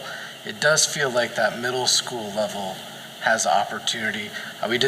Jason and I were there at Northside. We did see the robotics class, so there is there, but an insertion of that curriculum almost as part of the teams model may be a situation where at least it kind of further builds on that specials as they're coming out of K through 6. And I think one thing that we talked about for 3 minutes was the potential to grow C4 into middle school. C4 program is a great program. There's a lot of good things being done there, and that might be an opportunity too to give the middle schoolers a little bit of taste of what they'll see in high school. Mr. Nellen? So I don't want to put more work on anybody's table, but I think that there's a lot of things going on in terms of STEM that there's pieces here and there that we are not necessarily aware of. Just as an example, I know that we have had math modeling teams in national finals multiple times. So I think there are a lot of things that fall into the category of STEM that it would be really cool to see a consolidated list at some point, but not by the next meeting. I've made notes in terms of possible presentations in the future just to give a more coordinated look at both the mental health opportunities that we are making available for our students besides just the number that was presented, as well as the STEM opportunities. In terms of follow-up on those items too, Dr. Pleak, the tracking of the retention rates, when do we get a report on that? Does that happen at the beginning of the school year? I usually share some of that when we have the evaluation, when we do the evaluation overall. Right. And I think that has to be completed by September 15th. So when we do that, I'll give an overall a preliminary of the retention and maybe some of the trends that we're seeing. So if they resign, maybe what areas and what for and those purposes. So that'll be at a later presentation. Great, thank you. Anything else on the referendum update? Tracking metrics there? We do have a number of business items on the agenda tonight, and before we make decisions, we invite public comments. We have a number of people that have signed up on the blue sheet to make public comments. I'll call each speaker up one at a time. We have a 3-minute limit with a 3-minute timer in front of us. It's probably got a lot of sunshine on it right now. Some notes there that I'll leave to you to read on your own. We do ask that you clearly introduce yourself and give us your address. We'll kind of go in order here. The first person I see on the sheet is Shirley Trapp. Is Shirley Trapp here to comment tonight?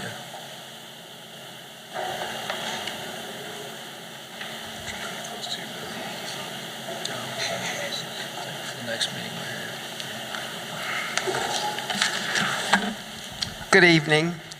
My name is Shirley Trapp. I live at 1070 West Lake Hills Drive, and I am a retired 40-year plus teacher of the BCSC system. My comments will be very brief. I have read the draft policy, and I find it to be appropriate and advantageous. I would hope that the board will vote in favor of it. I think it provides for the community, particularly our school community, and the board can continue on with doing the work for our schools that keep our children safe, provide an education for them, provide a challenge for them, and keep it inspiring. Therefore, I support the draft policy and hope that the school board does also. Thank you. Thank you. The next person that signed in is Julie Abadian.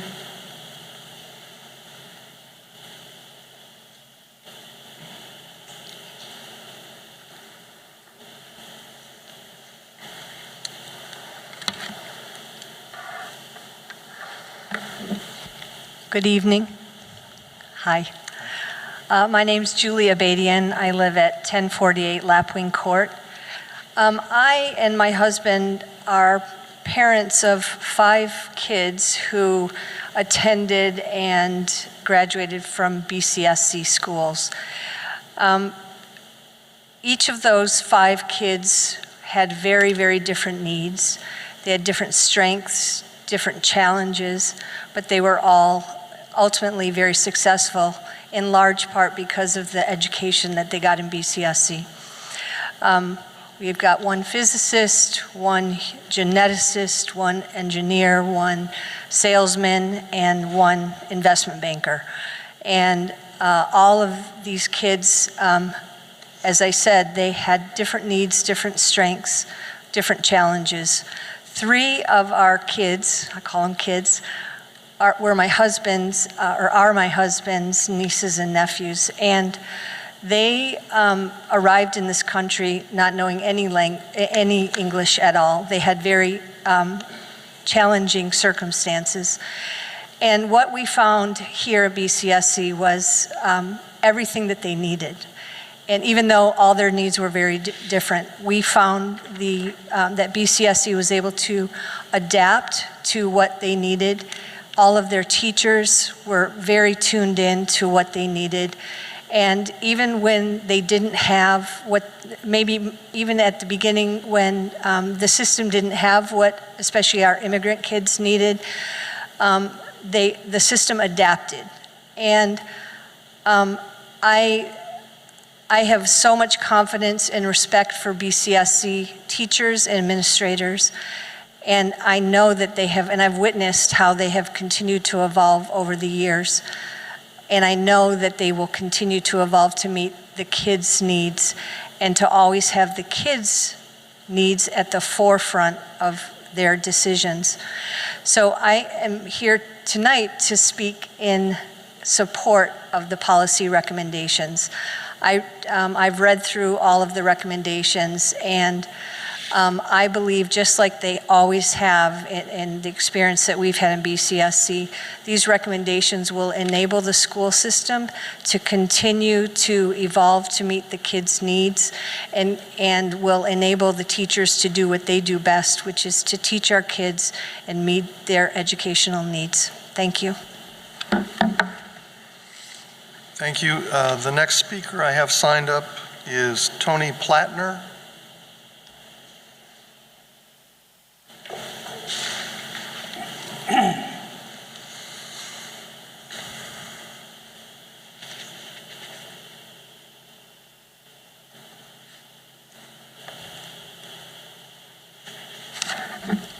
Hi, my name's Tony Plattner. I'm 2702 Lafayette Avenue. I'm right down the street from here. Both my wife and I and my son really, truly enjoy the school systems here. He's now a graduate, thank you, of IU. And one of the things both my wife and I had done is read, I think Dale said it early, all 62 pages of the recommendations. And we found them to be, as much as, I'm not a lawyer here, but it seemed like a really good recommendations and appropriate for the community. So both Gail and I would like you to go ahead and approve these as quickly as possible. And thank you very much. Thank you, Mr. Plattner. Next speaker is Kathy Oren.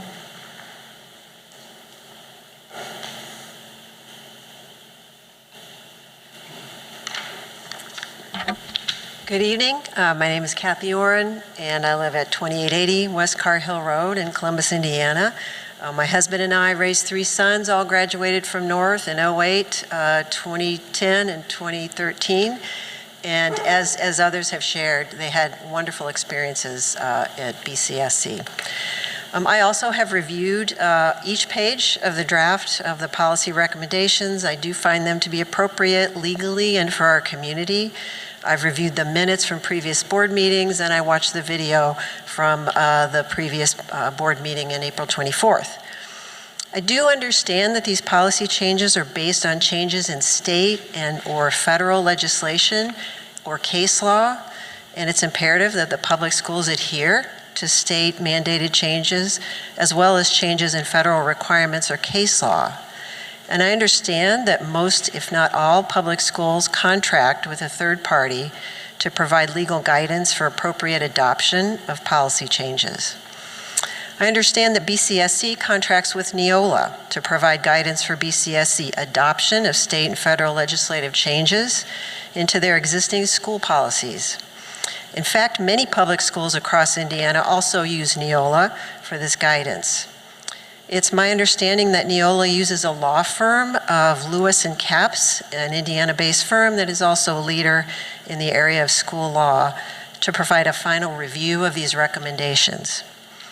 It seems that a lot of time has been passed since the first reading of these proposed changes on January 24th. A lot of questions have been raised by the public and by the board, many completely unrelated to the specific state and federally mandated changes. These unrelated questions and delays have made it impossible for the board to react to the new legislation in an efficient manner. I understand there are 2 more volumes of state-mandated changes that have yet to be presented to the board, and that places BCSC board policies in a bit of a precarious position. Today, I'm asking you to move forward with the decision-making process and to ensure that the BCSC policies remain in compliance with state and federal law. And I would request that all presented policies at tonight's school board meeting be approved. Continuing delay just feels inefficient. It takes away time from more important matters before the board, and it takes our school leaders away from the most important business of educating our kids. So thank you so much for your time and your commitment. Thank you, Ms. Oren. I'd like to invite Dave Vincent to come forward. Next speaker is Dave Vincent.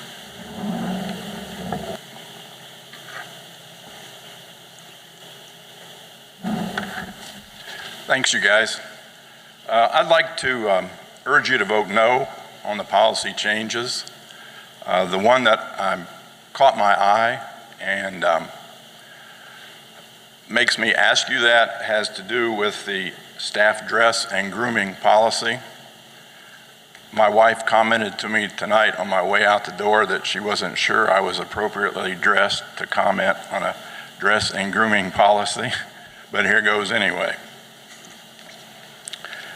I thought I'd take just a minute and read you our current staff dress and grooming policy. The school board believes that professional staff members set an example in dress and grooming for their students to follow.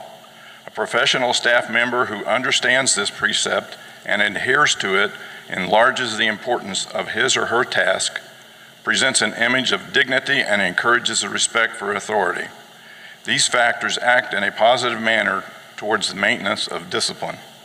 The board retains the authority to specify the following dress and grooming guidelines for staff that will prevent such matters from having an adverse impact on the educational process. All professional staff members shall, when assigned to corporation duty, A, be physically clean, neat, and well-groomed, B, dress in a manner consistent with their professional responsibilities, C, dress in a manner that communicates to students a pride in personal appearance, D, dress in a manner that does not cause damage to corporation property, and E, be groomed in such a way that their hairstyle or dress does not disrupt the educational process nor cause a health or safety hazard.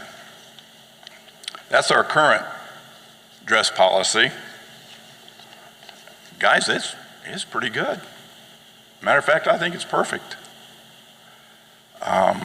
Why would someone vote to change it? That's what I'm asking myself. I know it's not because Dr. Roberts put it up for a vote, because you guys love giving him the dickens. I know it's not because of Neola. I don't trust Neola. I don't know who they are. I don't trust them. I trust you guys, because I can come here and look you in the eye and talk to you, and you guys can figure things out. I trust you guys because I know you're going to vote what you feel is best for our students and for our teachers. Again, I urge you to vote no on these changes. Thanks. Thank you, Mr. Vincent. Sarah Dunlap. The next speaker I have listed here is Sarah Dunlap. Good evening. Thank you for giving me the opportunity to speak. My name is Sarah Dunlap. I live at 2209 Caldwell Place. I'm a former faculty member of BCSC. I'm a very involved mother of 2 BCSC students. And due to that involvement, I did my due diligence and reviewed the draft of the policy recommendations. I find those appropriate, and I do encourage and support the approval of those policies. Thank you, Ms. Dunlap. The next speaker listed is Kristen Munn. Your podium was not made for the short of stature. I am Kristen Munn. I'm at 1055 Tan Bark in Columbus, Indiana. My husband and I have 2 children in BCSC, a junior at North and a 5th grader at CSA Lincoln. I want to say thank you to the administration and the elected officials for all you do to ensure that our community and our children receive a high quality education. I have reviewed the 60 plus pages of the draft policy recommendations, as well as reviewed the video of the last board meeting and listened to a number of the concerns that were expressed regarding the policy changes. My understanding is that most of the proposed changes are based on state and federal legislation and or current case law, and that it's not only reasonable but necessary for our public schools to be in compliance with these regulations. My children at different points in their academic careers up until this point have faced a number of challenges. None of those have involved anything that their teachers are wearing to school, so that's not a concern that I personally have for my kids or their education. So as a community member, a taxpayer, and most importantly, a parent that cares about the quality of education that my children and all children in our community receive, I would kindly request that you devote no more time to what, in my opinion, appears to be really standard policy revisions, and I request approval of all policies presented tonight with no further delays so that we can get back to focusing on more important issues that impact our kids. So thank you again for your commitment and your leadership in this matter. Thank you, Ms. Munn. Next speaker is, thank you. Next speaker is Angie Grimes, please.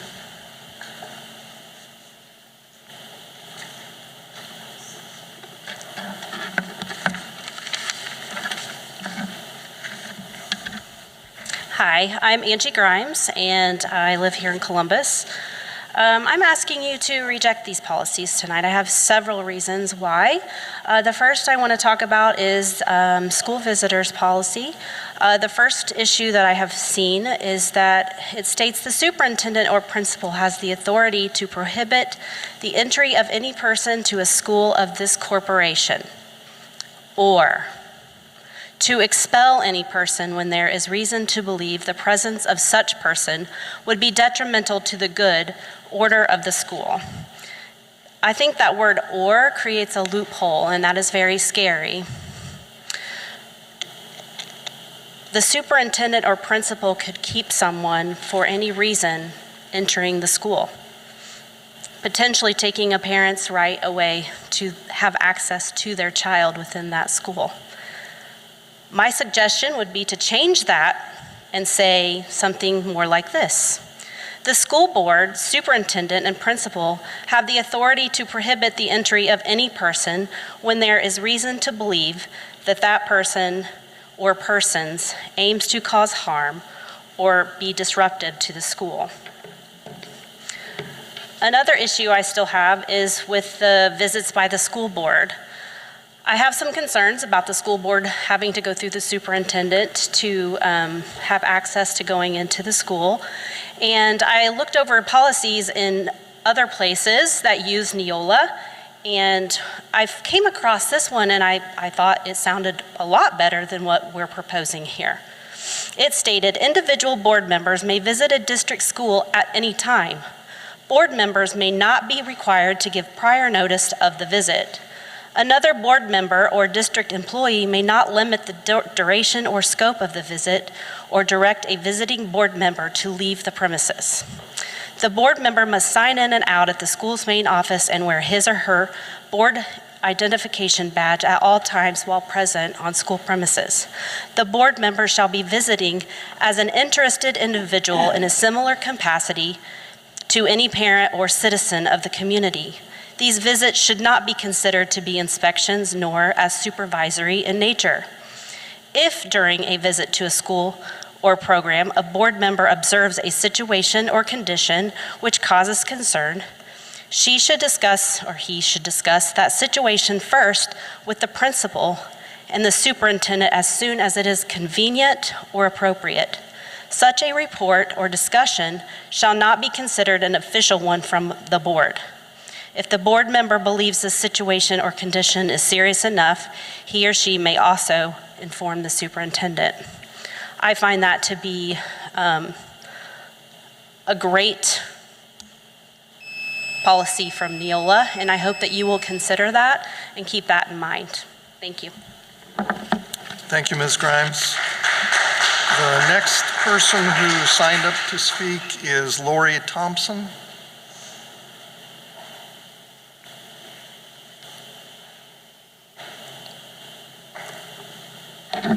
Good evening. My name is Lori Thompson. I live on Champion Court in Columbus. Raised 2 sons and have grandchildren that have gone through the system here. My 2 sons graduated here from North. I've read the policies and the proposed changes, all 62 pages. There were a bunch of redundancies in there, and some of it was just cleanup stuff. But there's a lot of good information in there. I was particularly interested in the curriculum portion, where it's amazing the number of things that we're trying to teach the kids. It's a vast curriculum, and things keep getting added without many things coming out. But it's all good. I understand that those 62 pages is a lot, but I do believe that we've had 4 or 5 months to review them. And as leaders of the school system, it's time to approve them, which will enable the school system and the staff to get on to other important things, whether it's policies coming after this or the things that you've planned, like the new 4th grade math process that you guys are going to be starting, which you approved not too long ago, or the high school consort teams that you're going to be starting next year to keep the teams together, to give them a better opportunity to graduate. And of course, my favorite, hiring more diverse staff. I can't wait to hear what we've done this year.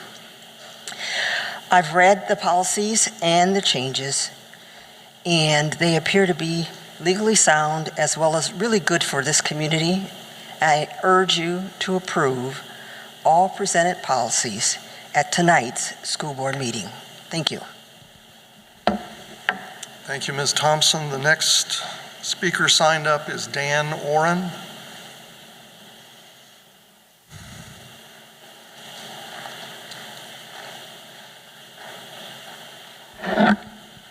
Dan Oren, Car Hill Road. As someone who's had to deal with state and federal regulations, as I went to read this set of policies, it was eerily familiar. I've noticed that there seemed to be some confusion about where exactly these policies came from. As I read through this, just as an exercise, I noticed that there are 53 references to the Indiana Code. There are 24 references to the CFR, 18 to U.S. Code, and 12 to the Indiana Administrative Code. And that's just in these 60 pages. If you go look at the entire policy, we're up to 250 references to Indiana Code, 102 to U.S. Code, 75 to CFR, and 31 to IAC. Basically, what this tells me is these documents are the intersection of lawyers and legislators. And it's pretty safe to assume that virtually everything in this document has been argued over and discussed ad nauseum. We had a concerned parent last time who was concerned about how morality would be in the mandatory curriculum. The answer to that question is Indiana Code 20-30-5-5, where you'll find the exact wording that appears in this policy. Basically, what this says is if you really want to change policy, the school board is not the people to appeal to. You need to go see your state legislator or in certain cases, you need to go see your U.S. representatives. And eventually, you got to go talk to the people that actually promulgate the code as requested by Congress. Been there, done that, good luck. So I think you've had time by now to consider the options that were presented to you by the current legislation. And I'm sure by now you've had the chance to pick the wisest selection of those. And I encourage you to go ahead and approve those changes tonight. Thank you. Thank you, Mr. Orrin. The next speaker who has signed up is Laura Garrett.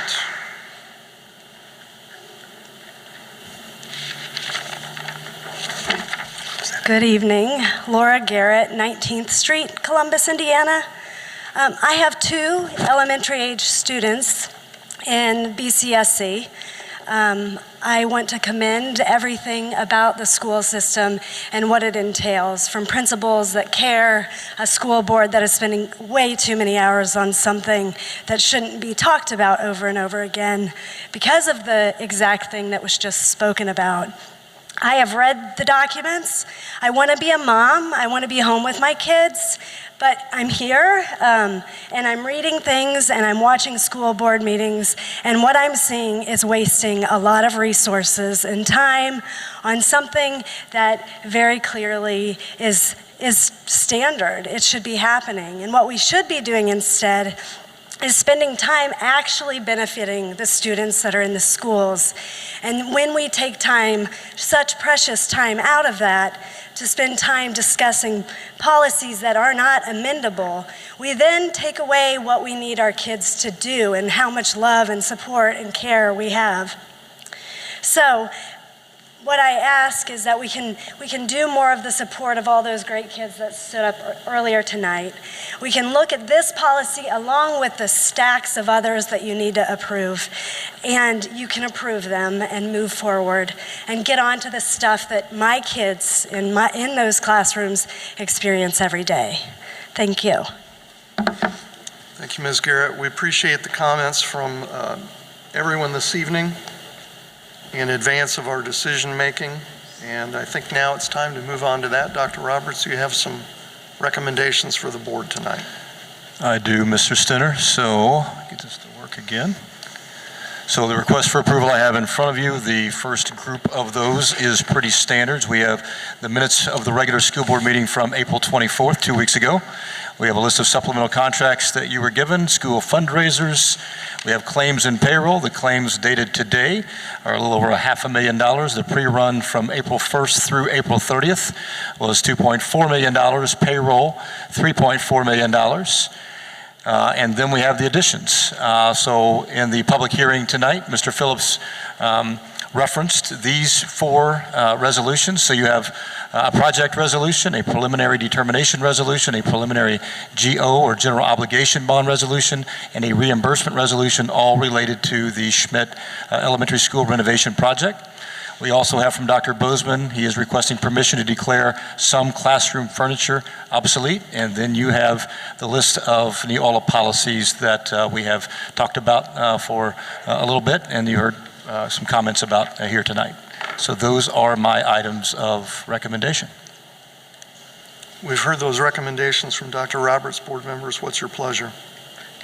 Given the level of public comment, I'm recommending that we move item G out of the consent agenda.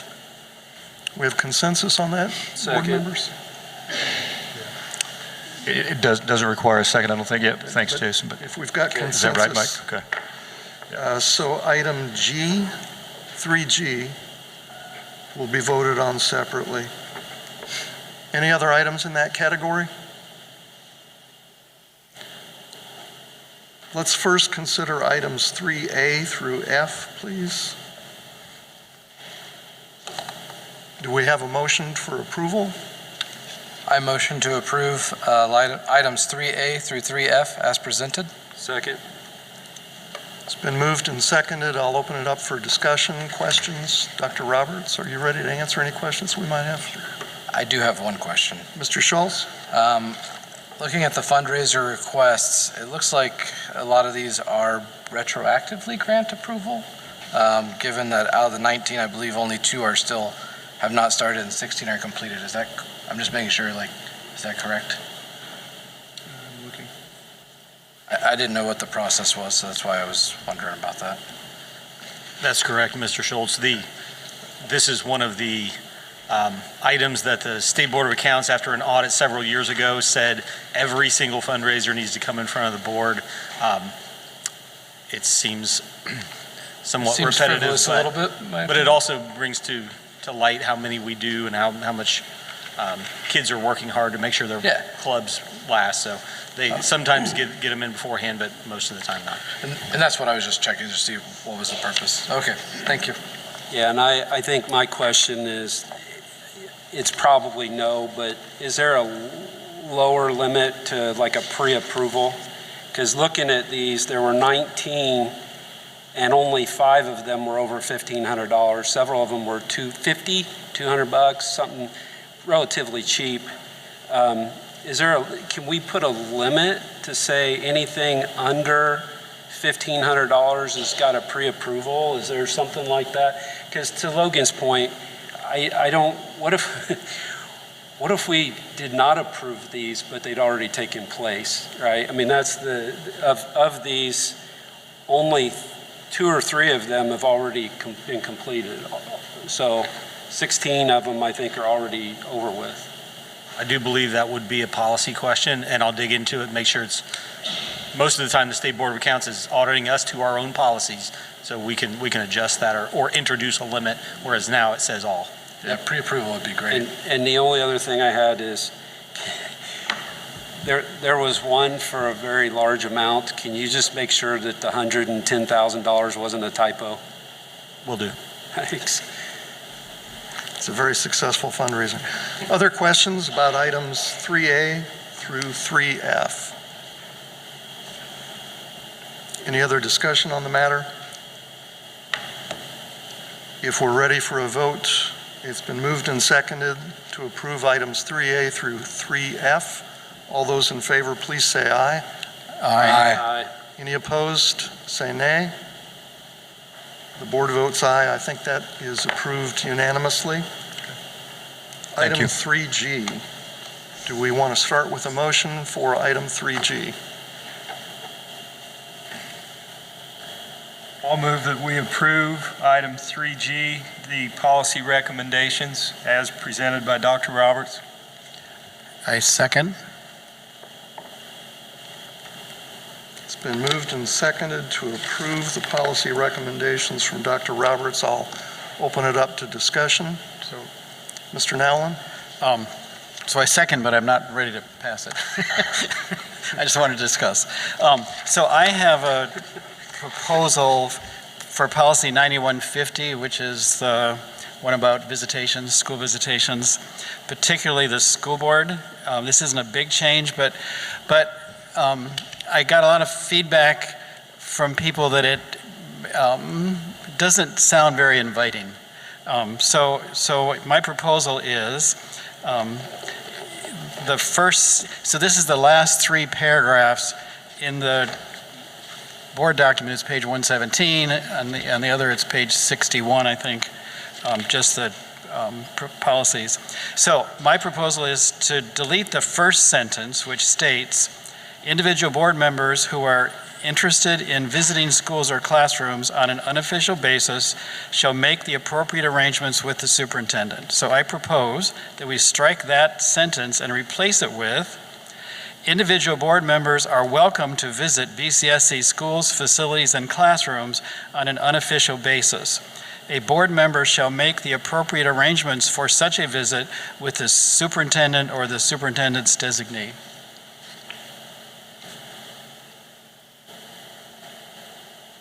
Okay, so that's a proposal, so I'm desperately hoping for a second. So we've got a motion and a second to approve, and Mr. Nowlin, you're moving that we make an amendment. Maybe I'm making I don't know what I'm doing. No, this is, I don't know. I'm making a motion that we change that part. Is this something that we can do after we've motioned to vote? You may make a motion to amend the motion. There the you go. main Motion to that amend. is Thank you. on the table for consideration. And I believe that Dale's motion would be that he is saying that the policy should be approved as presented, with the one change being this sentence in policy 9150. So Mr. And that Nowlands would require, brought a motion to us. Is there a second? that motion to amend would require a second, and the board would have to be in favor of that amendment. I'll second that.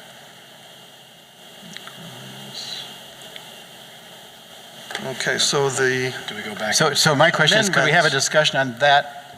Yeah, let's talk about the amendment first, Mr. Nowlan. Okay. That you moved and noted Mr. Grimes seconded. So my Discussion on that? rationale is that it's not changing the legal content of what's there, but it gives the message that we as board members are welcome in schools. And I appreciate that the policy clarifies that we're not there under any kind of inspection. We're there to inform us about what's going on. But it just could sound a little more friendly. Any other discussion or questions? I have sidebars, but not on your amendment, so. Okay. What do you have, sidebars? No, I mean, I have extra, but not pertaining to his amendment. Oh, not on this one? On this amendment? Something on this amendment, Mr. Major? I didn't want to steer away the conversation from the amendment. Understood. We'll get back to the main motion. Can you repeat what it was that you wanted it to state? So I'm trying. Okay.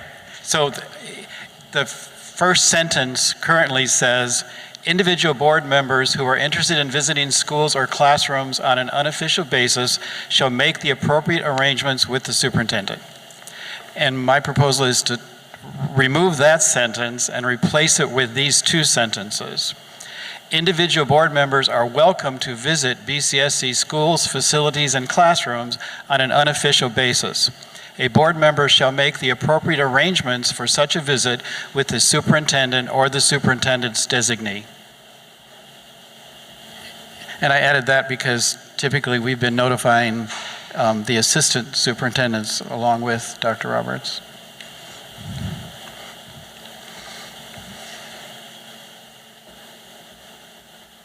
Any other questions or discussion on the amendment?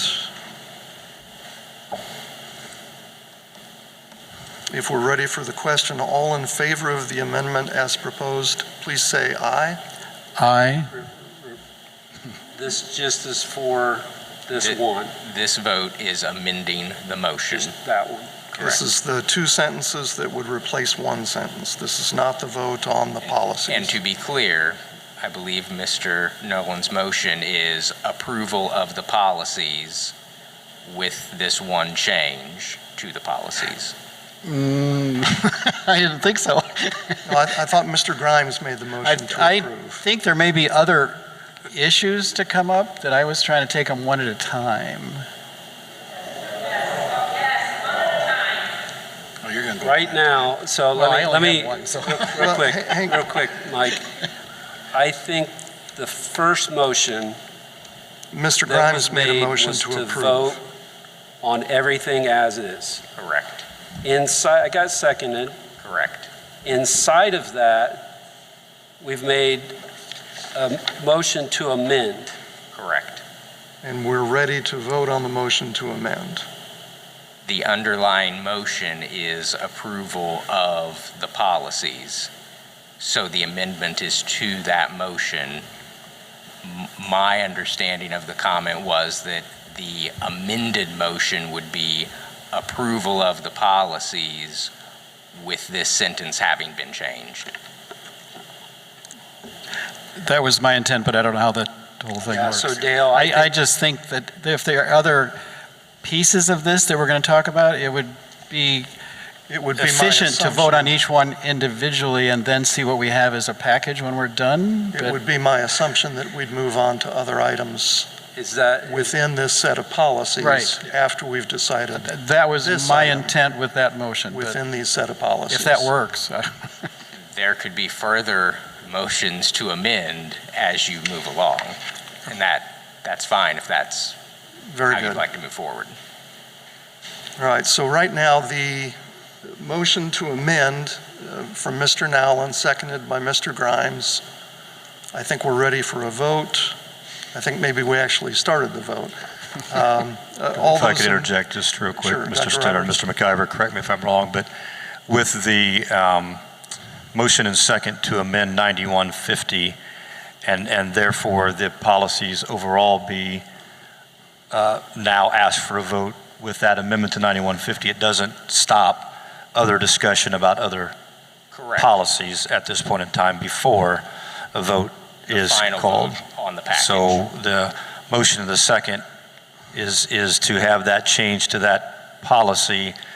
Now we're discussing those policies. Any other questions, comments from the board would happen during discussion.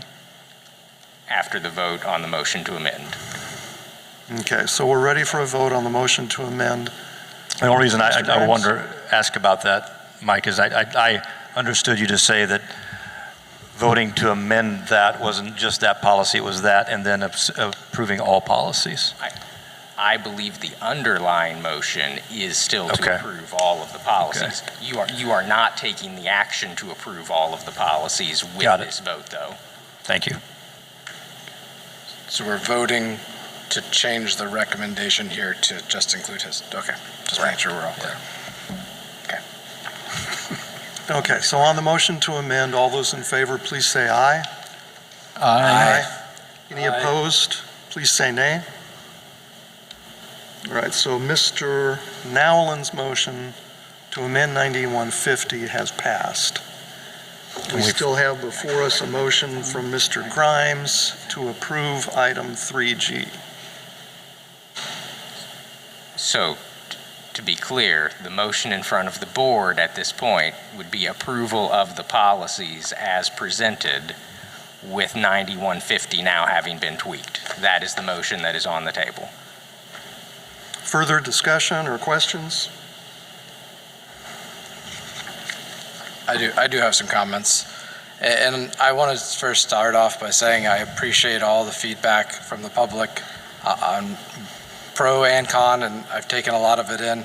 And in reality, a lot of it fundamentally comes down to two prisms in which we look through, a collaborative one and a fortress one. A lot of these have legal statutes. A lot of these have legal interpretations that we can take one way or the other. And similar to, I believe, Ms. Grimes, who came up, I too found that exact same policy. And it's just a different way of approaching the same outcome and still being in adherence to legal statute. And so when I look through these prisms, I say, do I want to see the school system that I recall that always brought parents in, that always welcomed in that community aspect and broke down those barriers? And that's the prism that I want to see, and that's the prism that I look at when I'm voting. I have 4 elementary age kids, just for giggles, 5, 6, 7, 8. They keep me very busy. I've spent at least 50 hours reviewing the policies and the attached statutes. This does not move the needle on graduation rates. And this is where we need to get past. But I can also say I have a lot of unanswered questions. And I've provided those questions. I can go through them line by line, but they're still unanswered. And so I will always adhere to a common courtesy on 9150 and professionalism as standards. Because at the end of the day, when a school board member comes, even as a parent, and Mr. Bachmeyer is not here anymore, but if I come into my own child's school, it's an educational disruption at this point, and I recognize that. And again, right, is that's just looking at it, and I'm just explaining myself ahead of time. I don't really feel like it's the public's best interest to go through question by question, but if that's what we need to do, it's just two different prisms.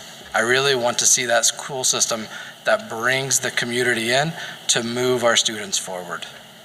And again, just like Ms. Grimes showed, for every policy that we're recommending on legal statute, there is a much more open and much more welcoming version out there. Thank you, Mr. Schultz. Additional questions or discussion from the board? To Logan's point, I got 9 pages of stuff here, so Staff and student relations. This is one that I think there was a lot of conversation around. Let me try and find it real quick so I get the right one here. Hold on. Sorry for not having this one ready.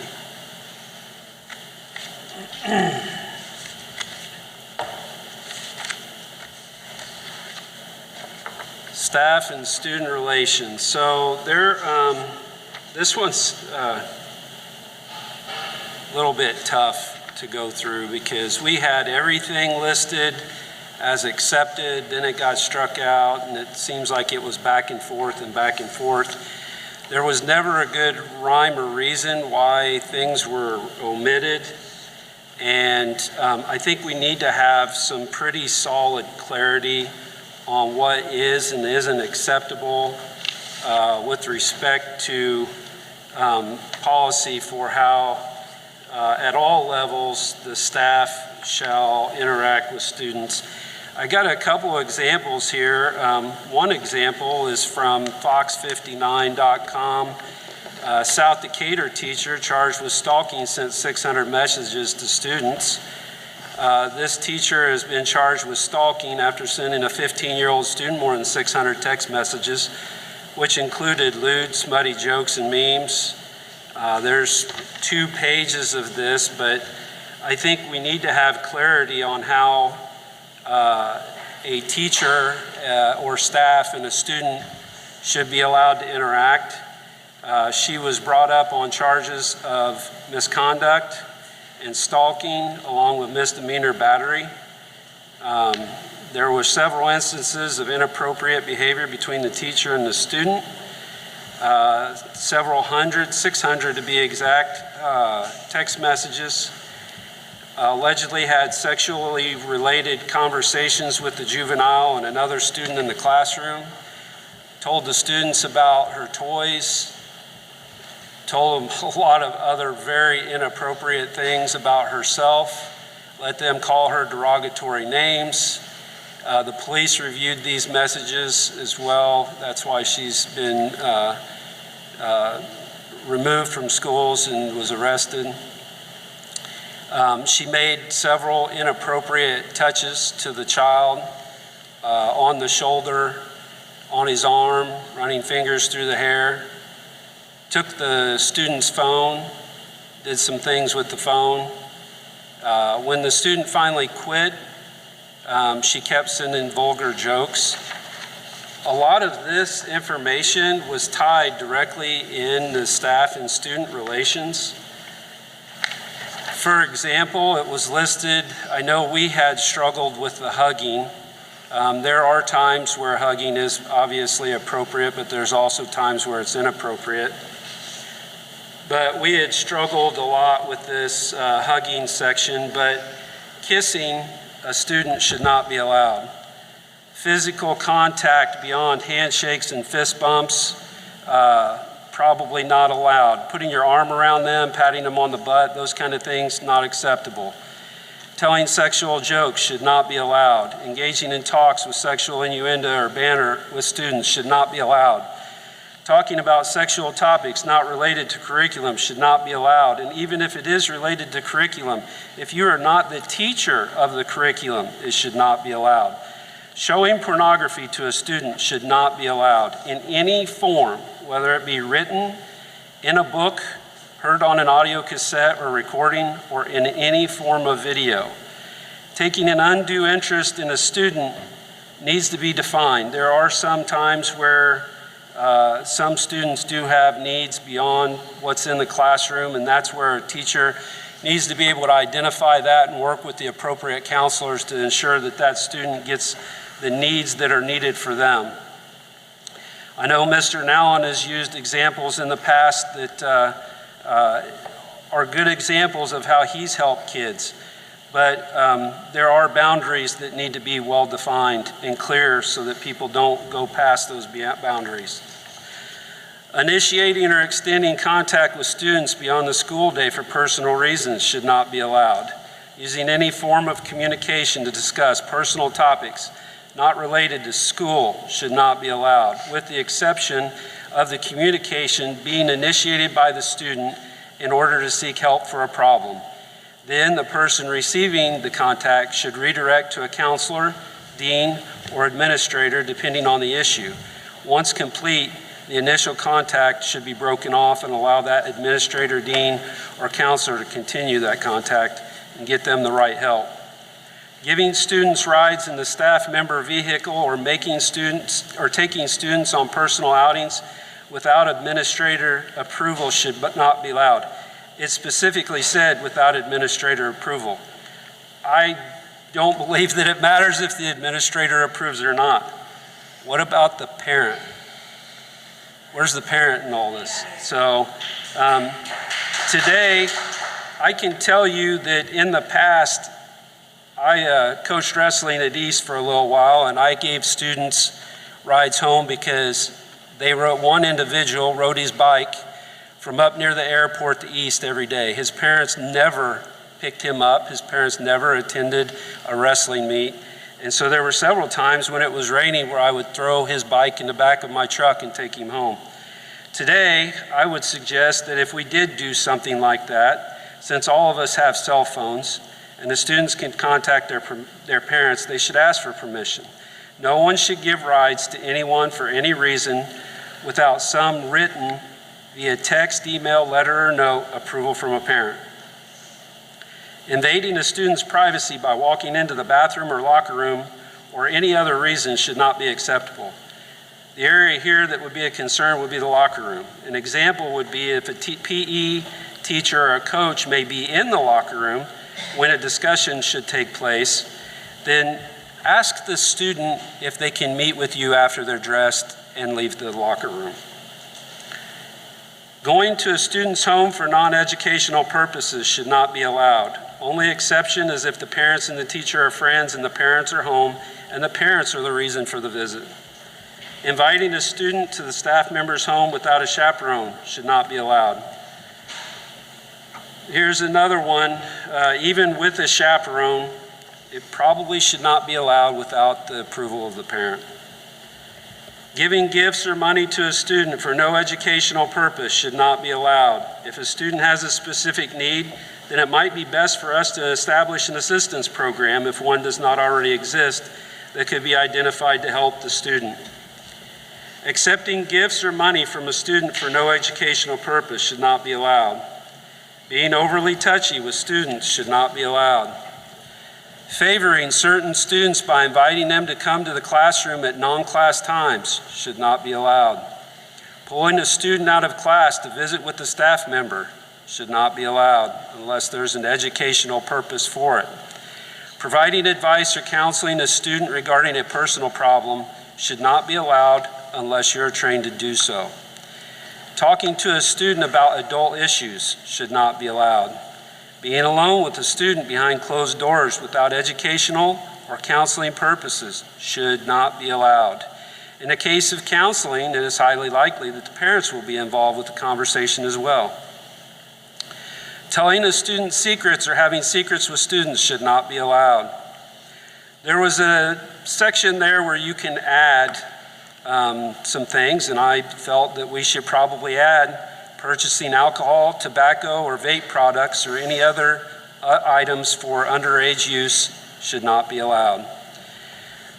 There's a lot of information right there that, again, was in policy, out of policy.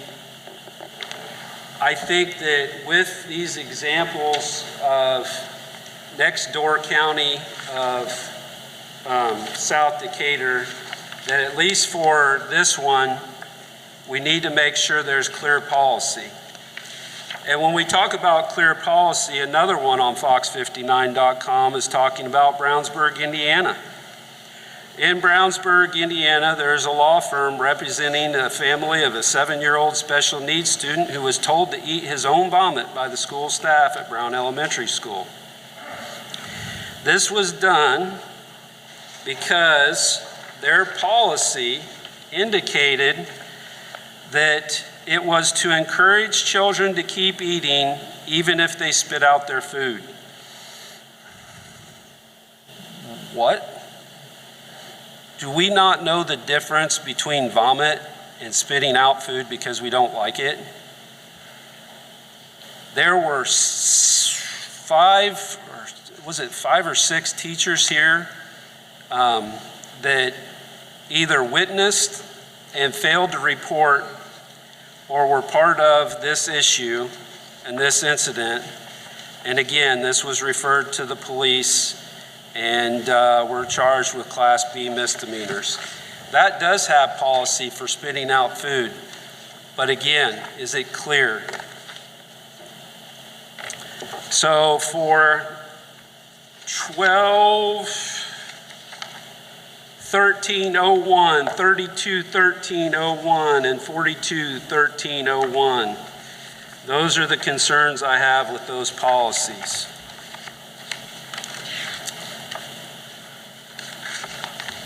Dress and grooming. Oh, wait, can we talk about that one? Or are you going on to another one, or can we talk about that one? Well, let me ask this question. Have you already read my 9 pages? Yeah. So you've already heard these? Yeah, I was going to comment on this particular one about... Please do. Okay. Because so when this first came out, we had issues. I think I was the first one to bring it up, that if we're going to say you can't hug a kid, don't go to graduation because you're going to see a lot of hugs. And at first, when the solution was to cross out all the examples, I thought, whoa, that's going too far. But I'm okay with that because, first of all, the examples aren't the policy. I mean, anytime you give examples, it's going to say include but are not limited to the following. We can't come up with enough examples to cover everything. And part of it is examples that seem like, yeah, that's a no-brainer, we shouldn't allow that. So one of the ones you read, and this is going to be tough for me to do, but I'm going to do it. G, prohibit initiating or extending contact with students beyond the school day. At least twice in my career, I made a trip to Riley Hospital to see kids who were terminally ill. Sorry. It had nothing to do with math, and yet I would be violating that policy. So you read it and you think, well, yeah, teachers shouldn't do that. But then there are situations where it's not inappropriate and it fit the same words. So that's one danger with examples. And another danger, I think, is that people are going to think it's an exhaustive list. And I am really comfortable with saying the board prohibits inappropriate boundary invasions by a corporation employee into a student's personal space. When you give examples, when we talk about things that are inappropriate, we all know they're inappropriate. But when we try to give examples, it's really hard to not have an ambiguous example that could swing both ways. Mr. Schultz? Oh, I'm sorry.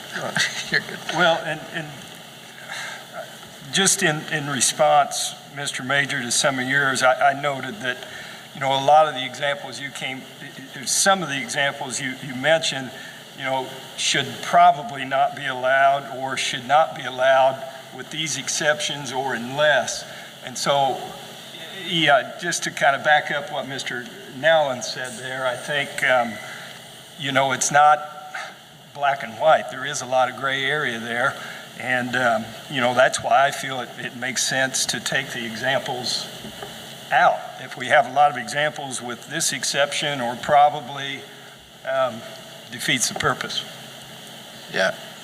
I guess I have some questions as well. Was there a legal statute that triggered this policy? Because I'm not seeing any cited. It was believed that our current policy manual doesn't have anything specific to staff and student relations. And so this was an added policy. This is a brand new one just to address that specifically besides anything. And there is a policy about staff ethics, that kind of thing. But this is an add. And I guess I look at it through, there's a chance this board will see a teacher right there and have to judge through the lens of this policy. And this policy doesn't define what a boundary invasion is. It doesn't define personal space, personal life. Does that include social media in today's world? Does that include, I'm with Mr. Nallen, I'm with Minnie, that hugging, even emergency trips. I mean, I know your past examples of housing a student, and life situations happen, but we need to have those protections within the policy, to have the clear definitions so that that teacher isn't measured through a level of ambiguity that could be perverse in one direction. And then the examples, I never saw them as an exhaustive list.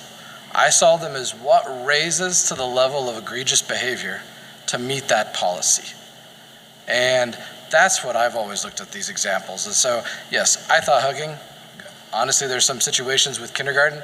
My child may come up and kiss their kindergarten teacher tomorrow, and I don't want to see my kindergartner's teacher right here.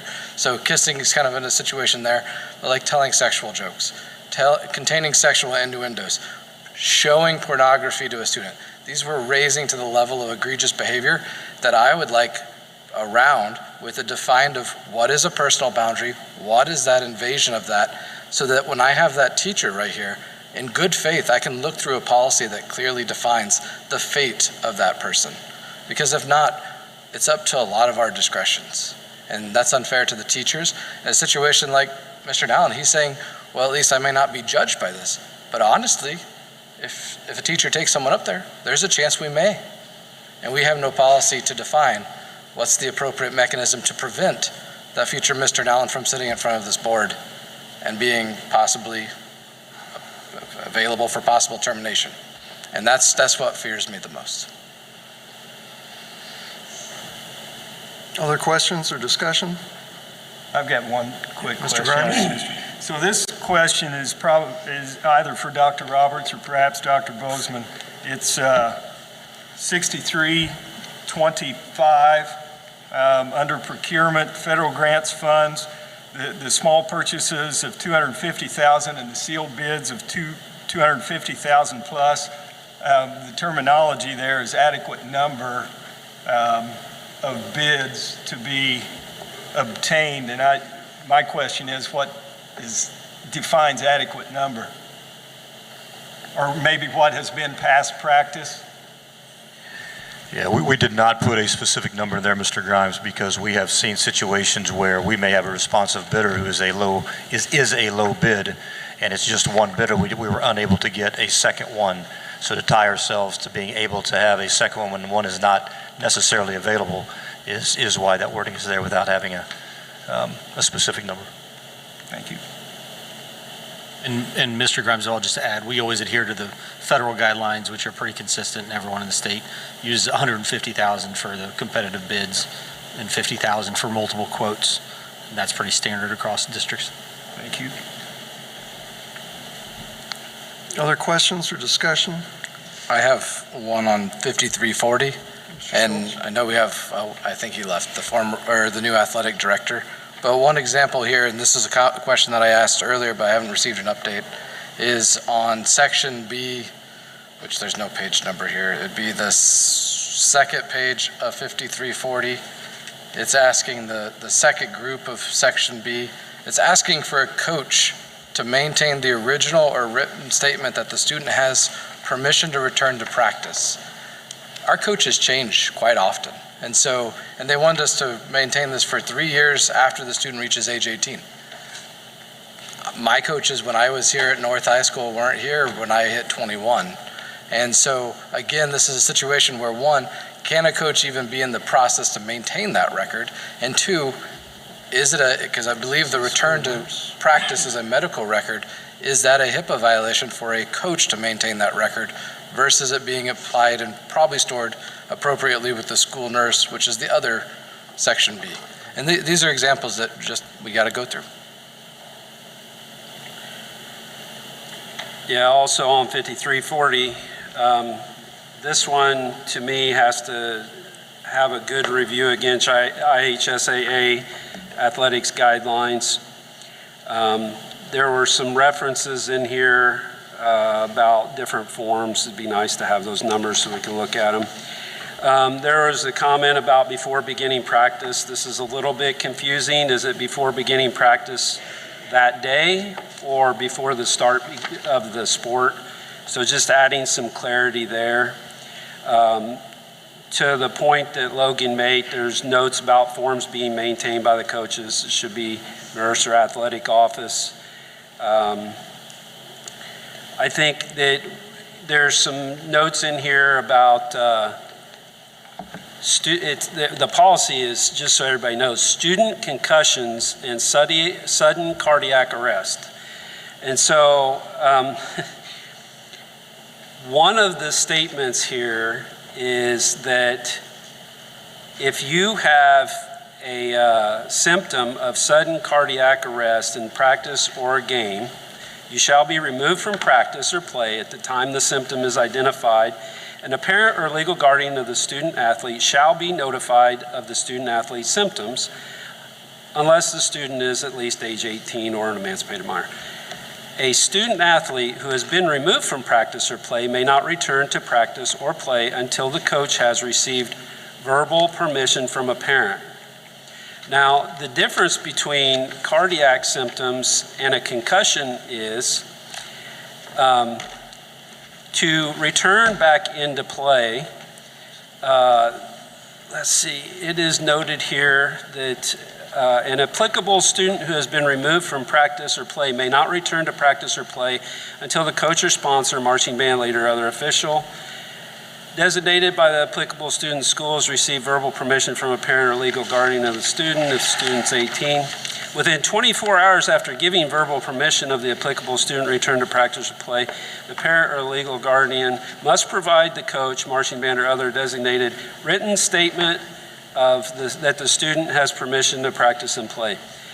The big difference in a lot of this is just the level of parent review and approval versus where I'm trying to find it. There was, I think there's a note in here, where's it at? About a doctor.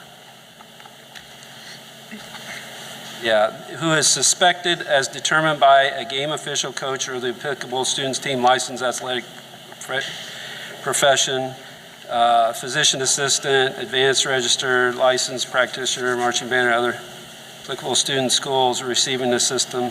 Where is that? It's not. I thought there was something in here about, where is it at? I'm not finding it now.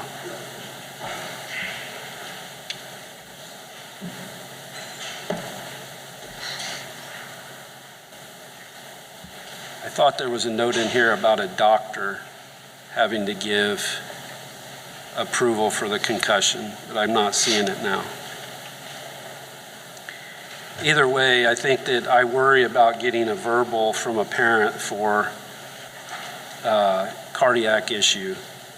I've had 3 concussions myself and have not been allowed to return until a doctor was given approval. So I think this is, again, something that we need to understand, the IHSAA, and make sure we understand their guidelines, because there could be some variance between what their expectations are and what ours are.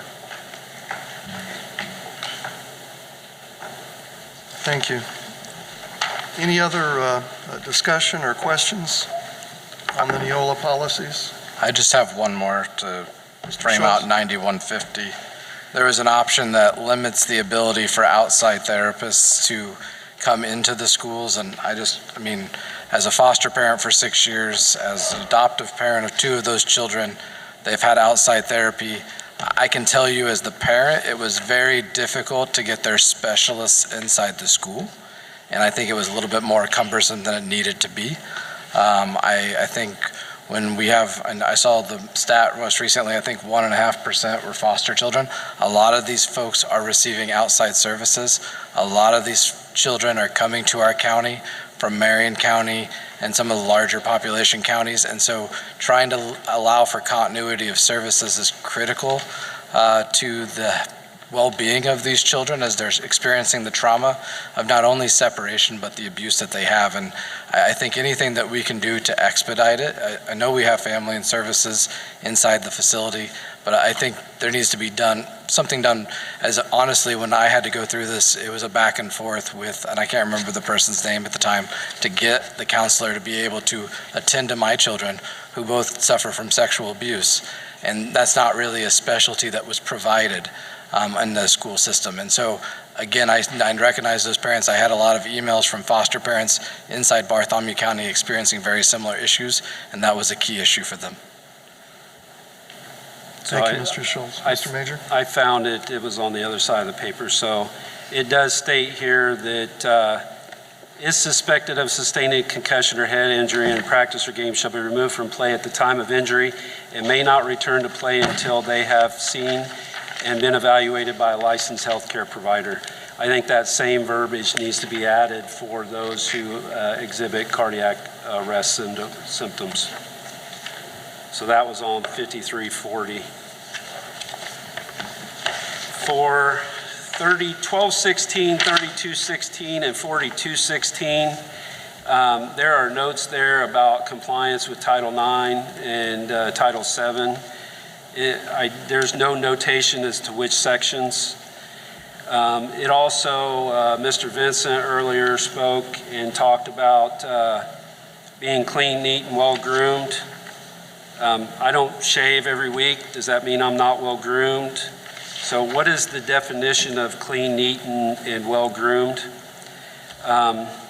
Is there a defined dress code for this policy? It does state that it is to be done in a non-discriminatory and uniform manner. If that's the case, we need to define it so that everybody understands what it is. Otherwise, it does offer for discrimination if it's not clear.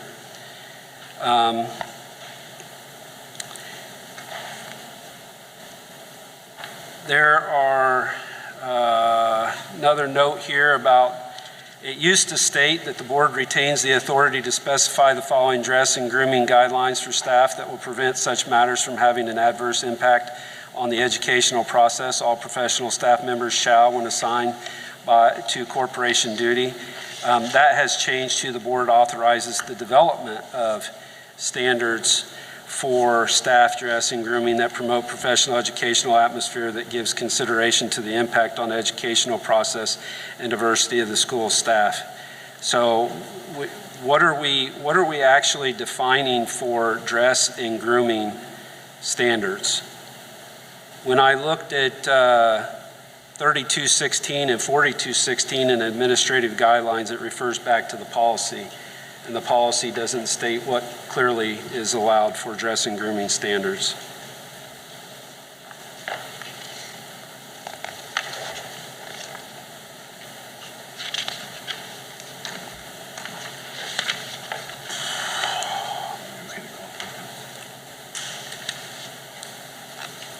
Thank you, Mr. Major. Anybody, I'm going to look for this next one real quick if anybody else has anything they want to talk about. I'm ready.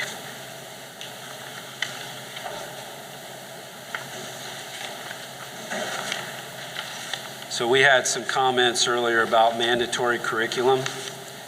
I think that when this was first sent out, there was no reference to any line items of code. Since then, in the last week, we received some information on that helped out.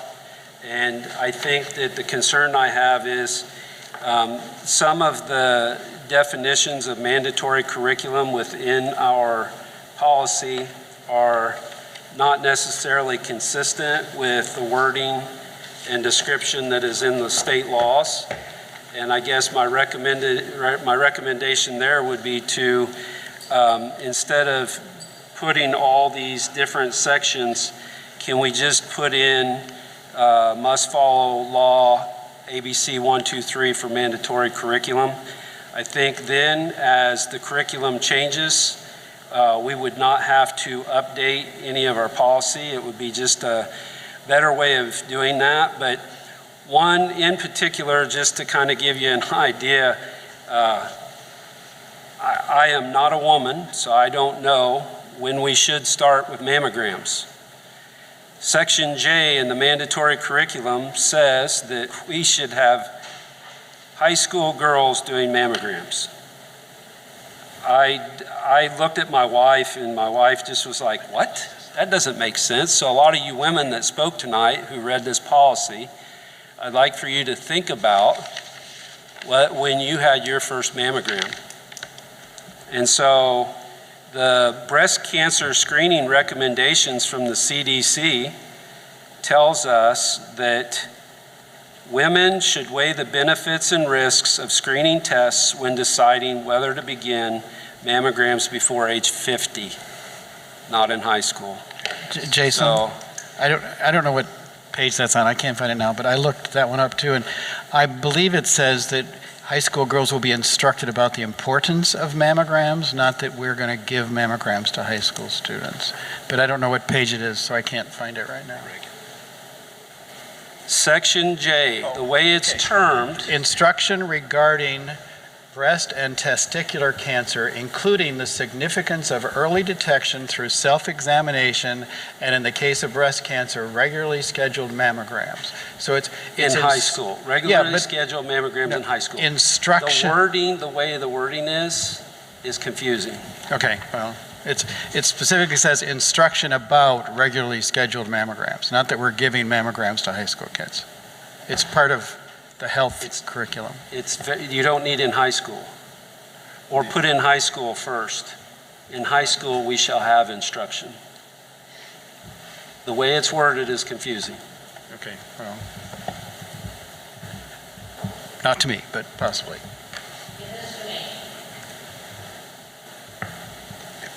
Thank you. Other questions or discussion about the policies?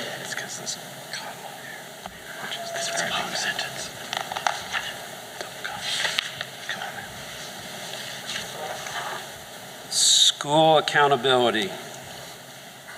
So this one talks about, I think this is just a simple update, but it talks about the principal must coordinate the development of initial 3-year strategic continuous improvement and achievement plan. This policy was adopted originally in 2004, so I don't think we need the initial 3-year plan. But I think that there's some things here that concern me a little bit about members of the committee shall be appointed by the principal. But we can have the committee be of people interested in the school, including administrators, teachers, parents, and community and business leaders. I supported a CIC at Central Middle School, and I was the only parent out of 800 to 900 students that did that. There was no one else from the community, so I didn't get kicked out of the group, but I think we need to ensure that we're allowing those that want to participate to be able to participate, assuming they're legally allowed to be in a school.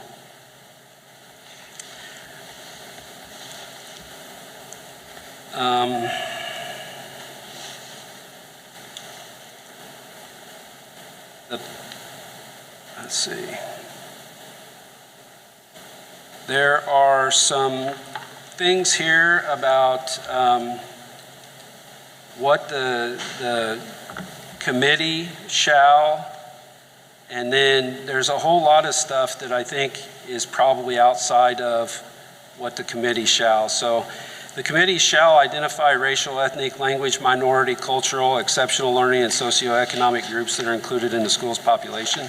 I think that's something that the school administration for the school can do. I don't think the committee should do that. I think the committee should be focused on continuous improvement strategies to help make the school better. Incorporate culturally appropriate strategies for increasing educational opportunities and educational performance for each group in the school's plan. Recommend areas for additional professional development as necessary to increase cultural competency in the school's education environment. My question is around cultural competency. What does that mean? And having been to several schools, Logan, I can't remember how many different nationalities were represented just at Northside. Was it 13 or 14? Yep. So how many cultures do we have to be prepared to teach? How many cultural appropriate strategies need to be evaluated and developed? How much training is this for teachers? How many new lesson plans is this for teachers? How many new teaching approaches is this for teachers? How much more of a burden is this on teachers to have to be prepared for all of that? So I think we need to understand what culturally appropriate strategies means and what the impact is on the workload for teachers.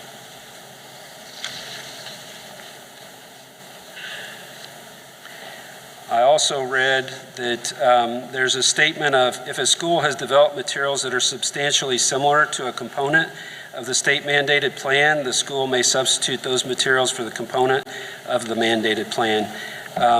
I know several people referenced law. Does this mean that we can be similar but not as much as law? So this statement, I think, needs more discussion around it as well. Which section was that in? And was that a change, or was that part of our existing policy? Well, I didn't read just the changes since I was new. I tried to read the whole policy. And sometimes the changes need to be taken into context by reading the whole policy. Sure. That's why it's taken me so long to do this, trying to read what it was to what it is, because not all the highlighted sections, not all the changes were highlighted. So the very last sentence says, if a school has developed materials that are substantially similar to a component of the state mandated plan, the school may substitute those materials for the component of the mandated plan. So if we're doing more than the state mandated plan, I think that's fine, but this almost makes it sound like it could be substantially similar, so it could be less than. I just want clarity on that being just as good, if not better.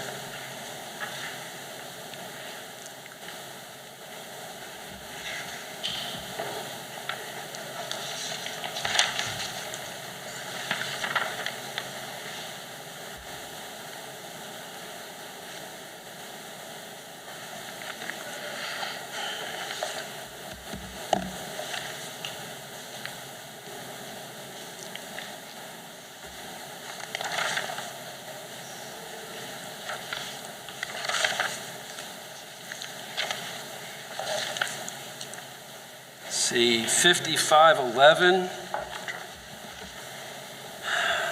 dress and grooming. This, I think, is for students. I think that there was a significant amount of information in the administrative guideline that we all need to review as well if you have not looked at it, just to make sure we understand it. To me, one of the things that I struggled with was it stated that each principal can create their own dress code. Why do we not have one dress code for all the students? That way it's common and simple and easy to understand. One of the things that was changed without highlighted was there's a statement of students who violate the foregoing rules may be suspended from schools. Now it states students who violate the foregoing rules will not be admitted to class and may be suspended from school. If they're not admitted to class, where do they go? What do they do? And how do they get back in line with what the expectations are?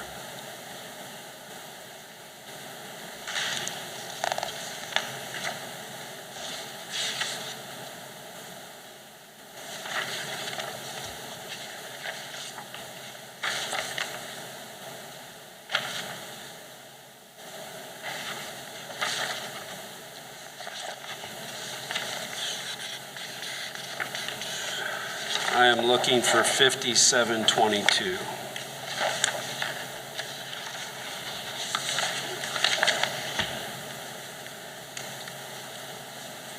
So the first sentence, I'm trying to find it real quick, but the first sentence made a statement of how for school-sponsored publication and productions that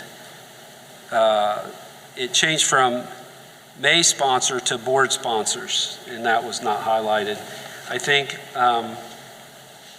there's some things here that obviously need to have some conversation, because when we start talking about school-sponsored publications, especially with respect to some of them being able to be published outside of the schools, one of the things that stood out to me was there was no notice of an editorial board that would be created to ensure that the information was being published without violation of potential copyright issues.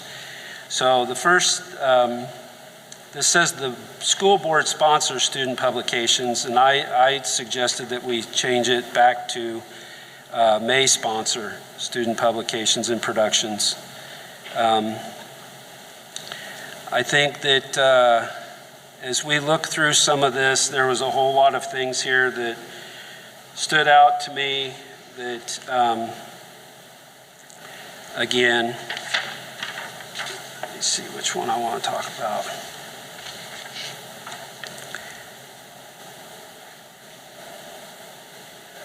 So, a teacher, student, or group of students who wish to have non-public forum student expression published, performed outside the school community must submit to the superintendent a request for prior written approval for such publication and performance. So what is the, when they say submit, what,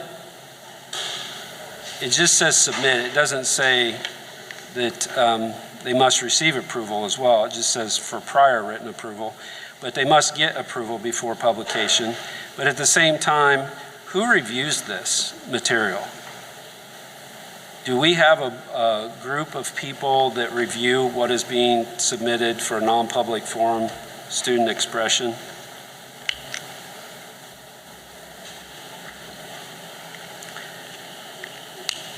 It says here, option A, select if the board intends to designate all school-sponsored student media to be limited purpose public forums, i.e. not subject to prior review and restraint, and generally allows them to be published, performed outside the school community. This is the most permissive of the options. Again, no notification here of appropriate editorial board.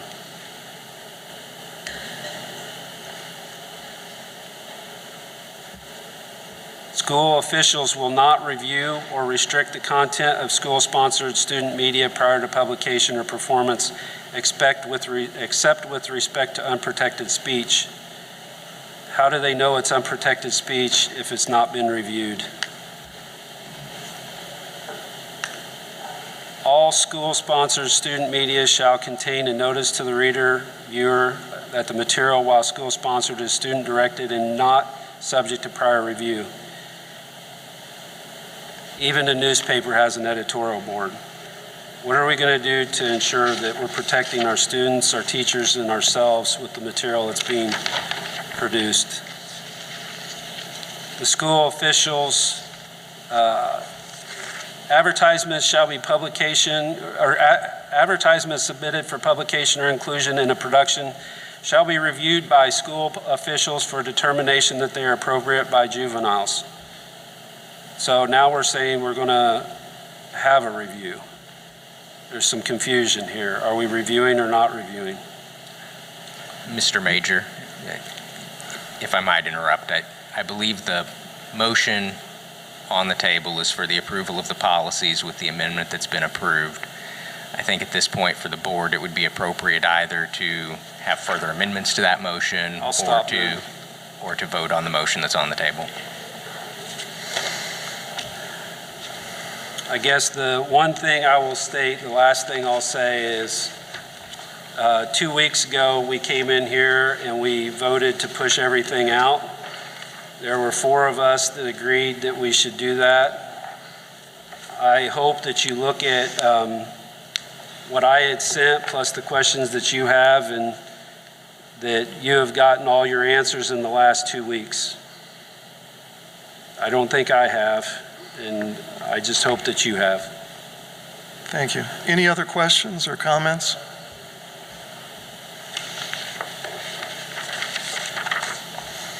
If there are none, we'll go ahead with the vote.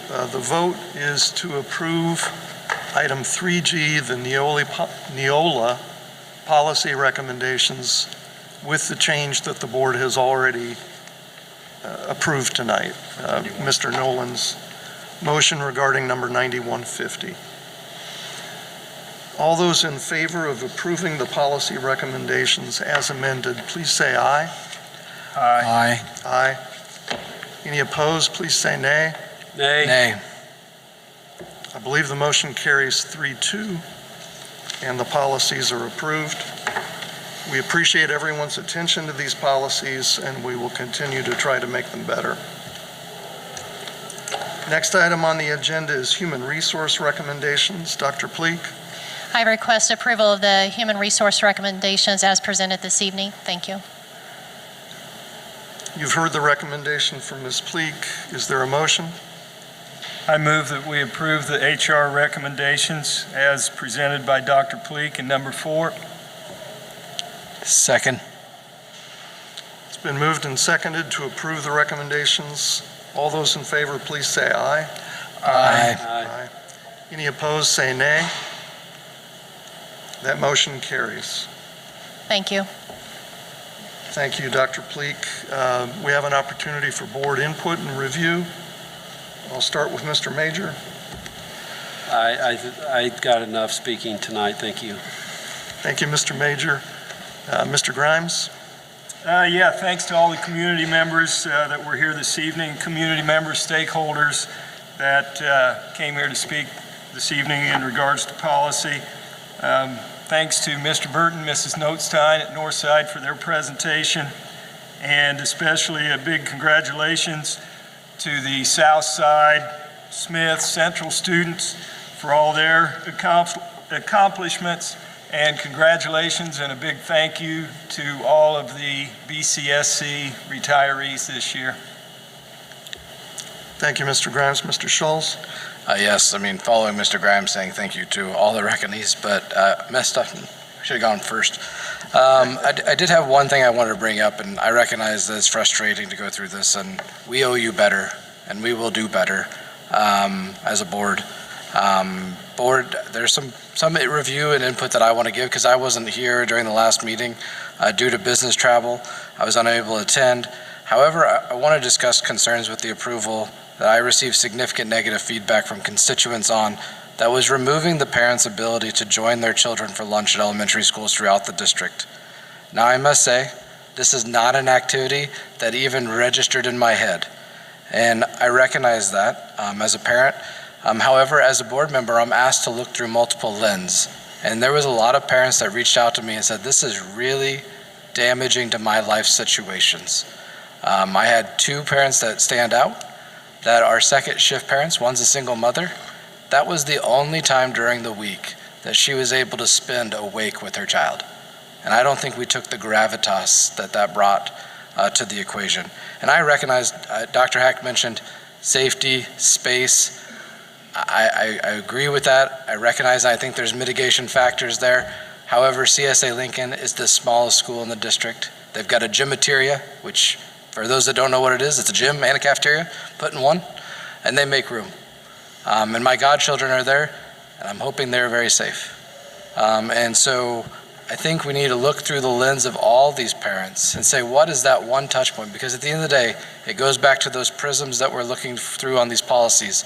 Do we want to collaborate, or do we want to build that fortress? And I feel like this is just one more layer of bricks that we put on top. And so I asked the board, in a future state, I'm not going to call for a motion because we're all tired. But at the same time, we need to revisit that. I hope that comes into the public engagement. I know I received a lot of negative feedback, at least 24 to date, of parents that now, without their knowing, outside of, I believe Mr. Major shared it ahead of the vote, lost that right. And that's just something that I think we should all understand the gravitas that there's a single mother out there that now won't see their child awake during the week. And there's probably, for every one of those, there's dozens of other examples that I could share, but those were the ones that were brought forth to me following that vote. Mr. Nowlin? So I guess it was in January when we first got this 62 pages of policy, and I read it and I thought, this is pretty boring. And I had no idea how much excitement 62 pages of policy could stir up. But I really, really do appreciate the emails and the comments and people that came and spoke, and feedback from people who thought all over the map on those, but it's good to see them engaged. And I guess to go along with what Logan says, I hope in the future we have a smoother way for people to view the policy and policy changes and to give feedback on those. So give us time to work that out, but continue to be engaged for those people that are engaged. Thank you, Mr. Nowlin. Dr. Roberts? Nothing at this time. Review? No, thanks. Upcoming meeting dates listed on the display board there. We have Public Engagement Subcommittee will meet next Monday night, May 15th at the admin building starting at 6. The board will be in executive session May 16th starting at 5:30. And then our next regular board meeting is June 12th. We'll be back in the admin building in the terrace room with the 6:30 start. Meetings that are open to the public are always on YouTube, so the June 12th meeting will also be on YouTube. There being no further business to come before the board tonight, the meeting is adjourned. Thank you.